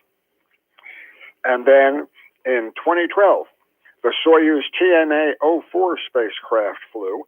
It was a Russian vehicle that went to the International Space Station carrying two Russians, Gennady Padelka and Sergei Revin, but also carried American astronaut Joe Acaba into space. They had a very successful mission on board the space station. In 2011, on Saturday, NASA launched its STS-134 mission. STS-134 was a mission that went to the Mir station, to the space station, and brought new equipment necessary for the station to continue to develop. It was a final flight of Space Shuttle Endeavour, and it brought the Alpha Magnetic Spectrometer to the International Space Station, which the astronauts recently got working again. And then on Sunday, that would have been the anniversary for the Synchronous Meteorological Satellite, launched in 1975. It was one of the first meteorological satellites to go into orbit in a stationary orbit, allowing us to get a lot of good space weather. Well, whether you're right or whether you're wrong, the astronauts on board the International Space Station continue to get good science done currently. Chris Cassidy, the commander of the station, he worked in the Columbus module, and the Columbus module was supplied by the European Space Agency. He reconfigured radiation detection gear and adjusted research racks to install stowed bags and create more space inside Columbus. Afterwards, he removed an atmospheric monitor from the U.S. Destiny laboratory module, then reinstalled and activated it inside the Harmony module. The veteran astronaut then paired with his Russian counterpart, Anatoly Ivanushin, for more eye exams, this time using optical cohesion thermography gear. Crew members have reported vision problems, and scientists are exploring why and seeking to ensure eye health while living in space, not to mention when they come back and they experience eye troubles. Ivanushin serviced power systems in the Russian segment of the orbital lab before wrapping up his day with the eye checks. He replaced Russian thermal sensors and updated the station's inventory management system. Meanwhile, the first-time space flyer, Ivan Wagner, he participated in a variety of public affairs events for Russian media. He had a live event where he discussed living aboard the space station. He also recorded messages celebrating Russian space achievements to be broadcast to Earth at a later date. Wagner ended his day by checking out systems inside the Progress 75 cargo craft, which brought more than 5 tons of gear to the International Space Station. The station does need a lot of maintenance, so the astronauts spend a lot of time doing that. they monitor and change out cartridges for the air quality in the station. They also examine their hard drives and the software to make sure that there are no problems with computers, in some cases having to change them out. In the cupola, which has all the windows for them to look into space, the astronauts replaced a heater to make sure that it was servicing properly. The U.S. treadmill was worked on the station as well. So as you can see, a lot of maintenance goes in to that station. The European Solar Orbiter is going to be flying through a long period Comet C 2019 Y4 at the end of this month. It will take a good look at the comet's tail and be able to give scientists a good insight into exactly what it will do. Solar Orbiter is currently in a commissioned phase, which will end on June the 15th. So it's too late to get more scientific information out of it right now, as a decision was made to mothball that spacecraft. It's with a very sad note that we note the passing of a long-time NASA public affairs individual. One of the nicest guys you'd ever want to meet, Ed Harrison, passed away at the age of 81 of natural causes. He was instrumental in having NASA produce large volumes of photographs from all of their missions, and for allowing mere mortals like me to be able to document the space history from the vehicle assembly building. Remember, we have 2 launches coming up this weekend. The Atlas V rocket will carry the U.S. military space plane into orbit. On Saturday, liftoff is at 8:24 a.m. There's a 40% chance of favorable weather for that flight. On Sunday, SpaceX will send up a Falcon 9 rocket carrying its next batch of Starlink satellites. That liftoff is scheduled for 3:53 a.m. And then the coup de grace comes on May 7th. Unbelievable that it's just about a week away when NASA astronauts Bob Behnken and Doug Hurley will fly the first Dragon spacecraft to the International Space Station. It has been 11 years since the U.S. launched a vehicle from American soil that reached the International Space Station. That liftoff on the 27th will be at 4:33 p.m. Intelsat, a large communication-based corporation that supplies internet from outer space in their vast Intelsat network, has filed for bankruptcy. They feel that by restructuring, they will be in a much better position to move forward with the new 5G. On Monday, we hope to tell you about successful launches this weekend and what the astronauts are doing to finish up training to go to space. So until then, have a great day, everybody. That's Randy Siegel with your daily dose of space in another place right here, where we feature him every Monday through Friday at 8:30 on the Get Up and Go show with Evan and Bonnie. Time to head on over to Ellie's downtown deli for some good food. And let's see what's on the menu for today, Bonnie. Well, there's nothing like a cold sandwich when the ingredients are fresh, Evan. And get your Italian combo today. This comes with ham, salami, capicola, provolone cheese, lettuce. You got to have the tomatoes, onions on it, some oregano, mayo, oil, and vinegar maybe, served on an 8-inch hoagie. This sandwich is huge.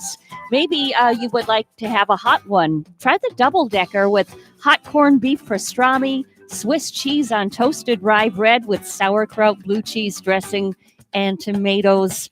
The sandwich is yummy. All sandwiches do come with a side item, of course. And when you stop into Ellie's Deli, they do have beer and wine now on the menu. Ellie's Downtown Deli in Stewart is open with full menu for pickup or delivery. Ellie's is also making dinners with a full menu available for any number of guests you might have. Remember, they have their fabulous desserts as well.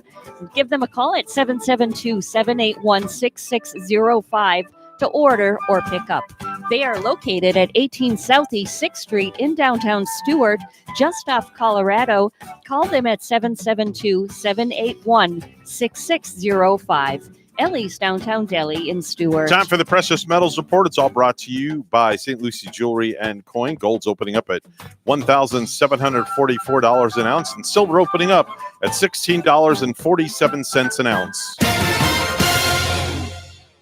8:43 is the time right now. Let's go to the National News Desk, where Bonnie's standing by with the headlines. Good morning, Bonnie. And good morning to you, Evan. Personal injury lawyers are fighting attempts to shield nursing homes from coronavirus lawsuits. Companies, especially small businesses, say they could be paralyzed, even bankrupted by lawsuits over the coronavirus. Congress and some states are debating laws that would shield them from litigation, but attorney Matt Morgan from Morgan & Morgan says that's a mistake. Just imagine for a moment that all of these facilities were given immunity. What would happen to our mothers and fathers in these facilities? Morgan & Morgan is in the process of suing 2 Florida nursing homes where more than a dozen patients died from COVID-19. I'm Rory O'Neill. A reprieve for unemployed Floridians. The suspension of Florida evictions and foreclosures is being extended. Governor Ron DeSantis says his initial order will now stay in effect until June 2nd, meaning it will be illegal for residents to be forced from homes because of a lack of payments being made. Thousands of unemployment claims have still not been paid statewide, leaving numerous Floridians struggling to cover basic living expenses. I'm Larry Spillman. The governor says he'll further loosen restrictions during phase 1 of Florida's reopening, and an announcement is expected today in Jacksonville. Many people have been cooped up in their houses for weeks. Now, small business owners are brainstorming to bring their services to customers. Eric Perez says his business in Port St. Lucie, Axe-M, was forced to close due to COVID-19. WPTV's Derek Lowe has more. Like many small businesses, Axe-M in Port St. Lucie was recently forced to shut down due to COVID-19. 6 weeks, 7 weeks almost. Eric Perez and Michael Shine own the business and began brainstorming back in February how they could bring their service to the customer. Honestly, we wanted a different experience to bring to people, different events and everything, and we figured not everybody is going to always want to come into our shop or it might not be convenient enough. And that's exactly why they built this, a 16-foot mobile axe-throwing trailer that can be delivered and set up in the front yard or place of business. Right now, we're finding that places of business wanting to do employee appreciation right now, so we're able to accommodate that. Kristen Son recently visited Axe-M and says it's invigorating. You get to channel all of this stress and anxiety into something that's really a healthy alternative to binge watching TV. She says with the new trailer, social distancing guidelines are easier to follow. They're wiping down the handles in between each person holding the axe. And that you're promised to walk away with a new skill. It's more of a technique than just throwing it at the wall. Now, the owner of Axe-M says that this trailer is bookable by the hour and that they're willing to travel anywhere up and down the Treasure Coast. Reporting in Port St. Lucie, I'm Derek Lowe. The U.S. Coast Guard is searching for a missing 18-year-old swimmer who vanished in the water Wednesday afternoon near Jensen Beach. Family members said Lenton Ty Ward was at Dahlman Park beachside with friends on Wednesday, celebrating their upcoming graduation from Vero Beach High School. Ward played football and lacrosse for Vero Beach High School. According to an incident report, Ward was last seen about 100 yards offshore. The St. Lucie County Sheriff's Office conducted an aerial search, and Florida Fish and Wildlife Conservation Commission, Martin County Sheriff's Office, and U.S. Border Patrol also assisted in the search.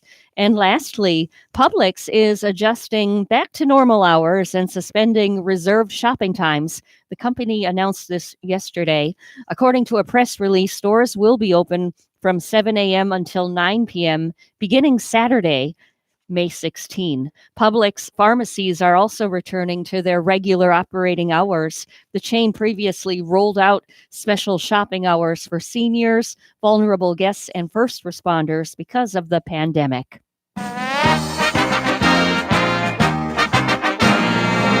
Two NFL players are wanted for an armed robbery in South Florida. Broward County deputies say the Seahawks' Quinton Dunbar and the Giants' DeAndre Baker robbed four victims of over $70,000 in cash and valuables, including luxury watches. The alleged crime happened Wednesday during a party in Miramar.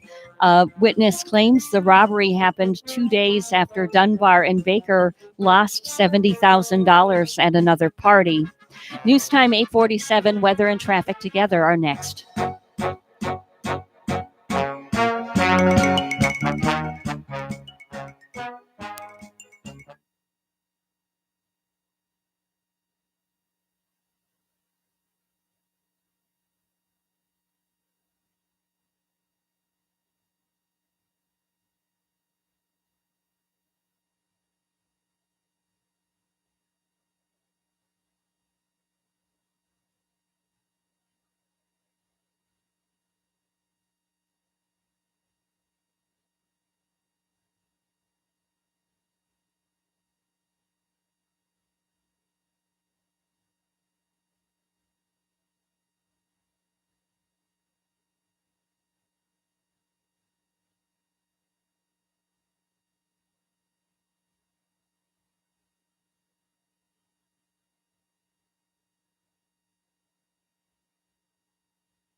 $8:49 the time right now. The Get Up and Go show with Evan and Bonnie. It's time for traffic and weather together, all brought to you by Code Red Roofers. Bonnie? There's an accident on I-95 northbound in Stewart. This is at mile marker 101 Stewart, Canner Highway, with some roadblock in that area. And it looks like the southbound lanes, too, being blocked at the moment due to that accident. So I-95, if you can avoid it, try to do so. Other areas, Okeechobee, we did see one accident too this morning at Connors Highway and Canner Highway. It's a fatality there with roadblock. There's your latest look at traffic.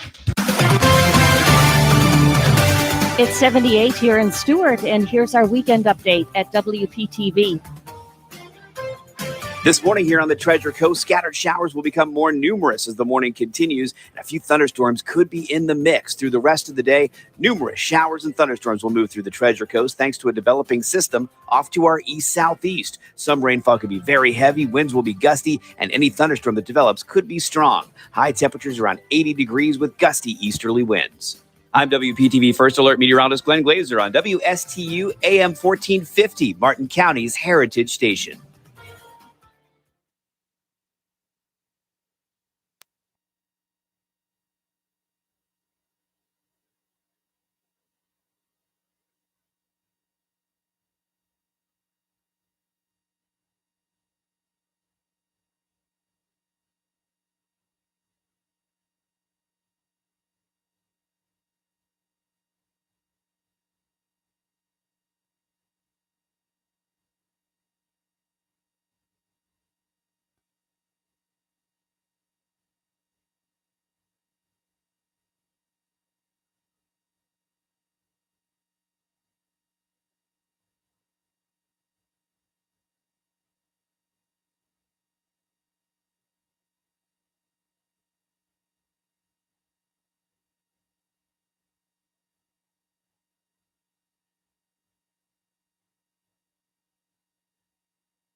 AM 1450 WSTU. Now let's get back to the program with Evan and Bonnie. Ho, ho, ho, first Irish life for me. Pick up your driveway when you are at work. We steal your package, ho, ho. We take all our boxes because we are jerks. We steal your package, ho, ho. We follow the route of the Amazon. Your package, ho, ho. And come Christmas morning, you're not a flock. We steal your package, ho, ho. Yo, ho, ho, ho, first Irish life for me. Well, there you go. Pirate's life for me. Yeah.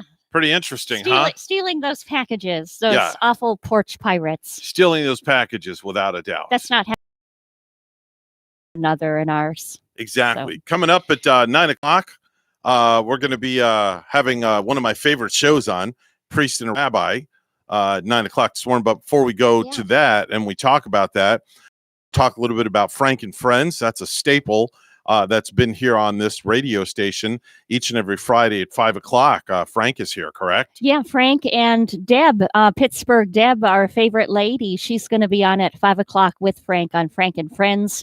And I love the way they really bring a good local vibe. And, you know, they tell about all the weekend events that are coming up in that 5 o'clock hour. Yeah, definitely. Definitely so. I see that Father Christian and Rabbi Matthew Durbin are logging in. I'm going to ask Rabbi Durbin to unmute his microphone. And I want to say good morning to Father Christian and ask him how new fatherhood is doing. Hopefully he can hear me and he'll be able to hear everything that's going on right now. Good morning. How you guys doing? Hey, really well. How are you? Good. First off, Father Christian, we want to say congratulations to you. Is this your first child? Yes, that I know about. That you know? Kidding. It was a joke. Joke you expect from a priest. Yeah, this is true. Especially I don't even want to go there. But anyway, how's the baby doing? How's the wife doing? Baby's sleeping right next to me. Wife is being a total trooper. She's doing night feeding, so her sleep pattern is extremely erratic, but she's been a trooper. Okay. All right. Women are definitely superior beings. All right. And Rabbi Durbin, how is your family doing throughout all this jail time, so to speak? We're living day by day. Okay. All right. You're managing. How's the kids? Everybody's well? Yeah, we're all doing really well. All right, very good. Folks, don't it's going to be a riveting show. Sounds like it, right? Well, I have to put it into perspective. I've got to say something for the listeners to engage and get their interest. So all your shows are always riveting. They're always very, very good, and they're very interesting. And I really actually enjoy them. I enjoyed I think it was the folk band that you had on last week, correct? Mm-hmm. They were very good. I really enjoyed them, definitely. So folks, listen in. Coming up a little after 9 o'clock, it'll be a priest and a rabbi, or let me rephrase that. Should it be a rabbi and a priest? I don't know which way to say it anymore. Which way, guys? We're going to take a vote. That's what we'll do. All right. Bonnie, which way do you think I should do? We should call it rabbi and a priest or priest and a rabbi? Maybe we should have Father Christian's new little baby in the vote. Yeah. How about the tiebreaker? How about we call it the baby, the priest, and the rabbi? Yeah, it's like 2 men and a baby. Yeah. Right. 2 men and a baby. Oh, there you go. That's the new name of the show. 2 men and a baby. I love it. I like that. Great name. Congratulations, congratulations, by the way. Thank you. I'm father to you now. There you go. Father of many, but not too many children. Don't say that, father of many. It's not going to make them look right. I know. People have been excommunicated for that. I know, right? Hey, guys, we will talk to you in a little bit after 9 o'clock. Thanks for jumping in real quick. All right. Namaste. All right. Yes. Tough. All right.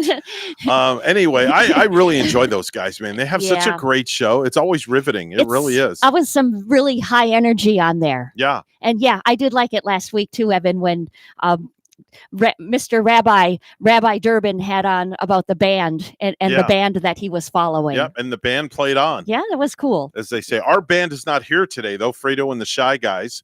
We gave them Friday off. So they'll be back. They're taking a long weekend. I hope that's okay with you. I gave them today and I gave them Monday off as well. And they weren't too shy about taking the days off either. No, not at all. Not too shy about it. Their pay will be docked a little bit, though. I will say that much. But they will be back with us Tuesday when Phil returns, and we'll talk to Fredo as well and see what they've been up to. But I just want to touch on a few things, Bonnie, before we get on out of here. Did you know that recent research shows that your Facebook status is more memorable than lines from a book? Think about that one. Isn't that something? Right? I mean, and some of those lines from a book are so historic and important too. Yeah. And you would think that some of those lines would be more memorable than what your Facebook read last night. Did you know that an electric knife is the number one appliance given as a wedding gift these days? It is an really. Electric knife. Yes. I could use one actually. When it comes to carving that turkey. I'll remember that at Christmas time. I have 2 of them. Do you? So if I put it in the box and re-gift it and give it to you, would you accept it? I don't want to use knives. No, now, it'll be Evan. clean. It'll be clean. Go I promise. to, like Bath and Body Works and get me a new one. All right. Or maybe it'll be Target. clean. I promise. Okay. Lastly, according to Men's Health, 25% of men have started a fire in the kitchen. How many percent? 25% of men. 25%. Have started a fire in the kitchen. That must be with those gas burners I that wonder are if up north. I wonder if Father Christian's ever started a fire in the kitchen. I don't know. You'll have to ask them Yeah. when they come on, maybe. Yeah, definitely. I will tune in because I'd be intrigued to learn and know. Yeah, so would I. Riveting entertainment at its best. Anyway, folks, stick around. Priest and a Rabbi coming up right after the news. Bonnie and I have to get out of here and go enjoy another riveting weekend Yeah. of doing absolutely not a darn thing. So excited about it. I have a couple Yeah. of parties. You're so going to have fun. I'm going to You be a will. party girl. Yes. You're going to be fun. Chow mein, Bonnie. Honduras. And Arriva Dirty. In the words of Ellen DeGeneres. Be kind to one another. That's right. Be kind to one another, folks. We're WSTU Stewart. We're Martin County's Heritage Station. News is coming up next. And then Priest and a Rabbi with Father Christian and Rabbi Durbin. Don't you dare go anywhere. Don't touch that dial, because if you touch that dial, then you won't be able to listen to us. Bye-bye for now.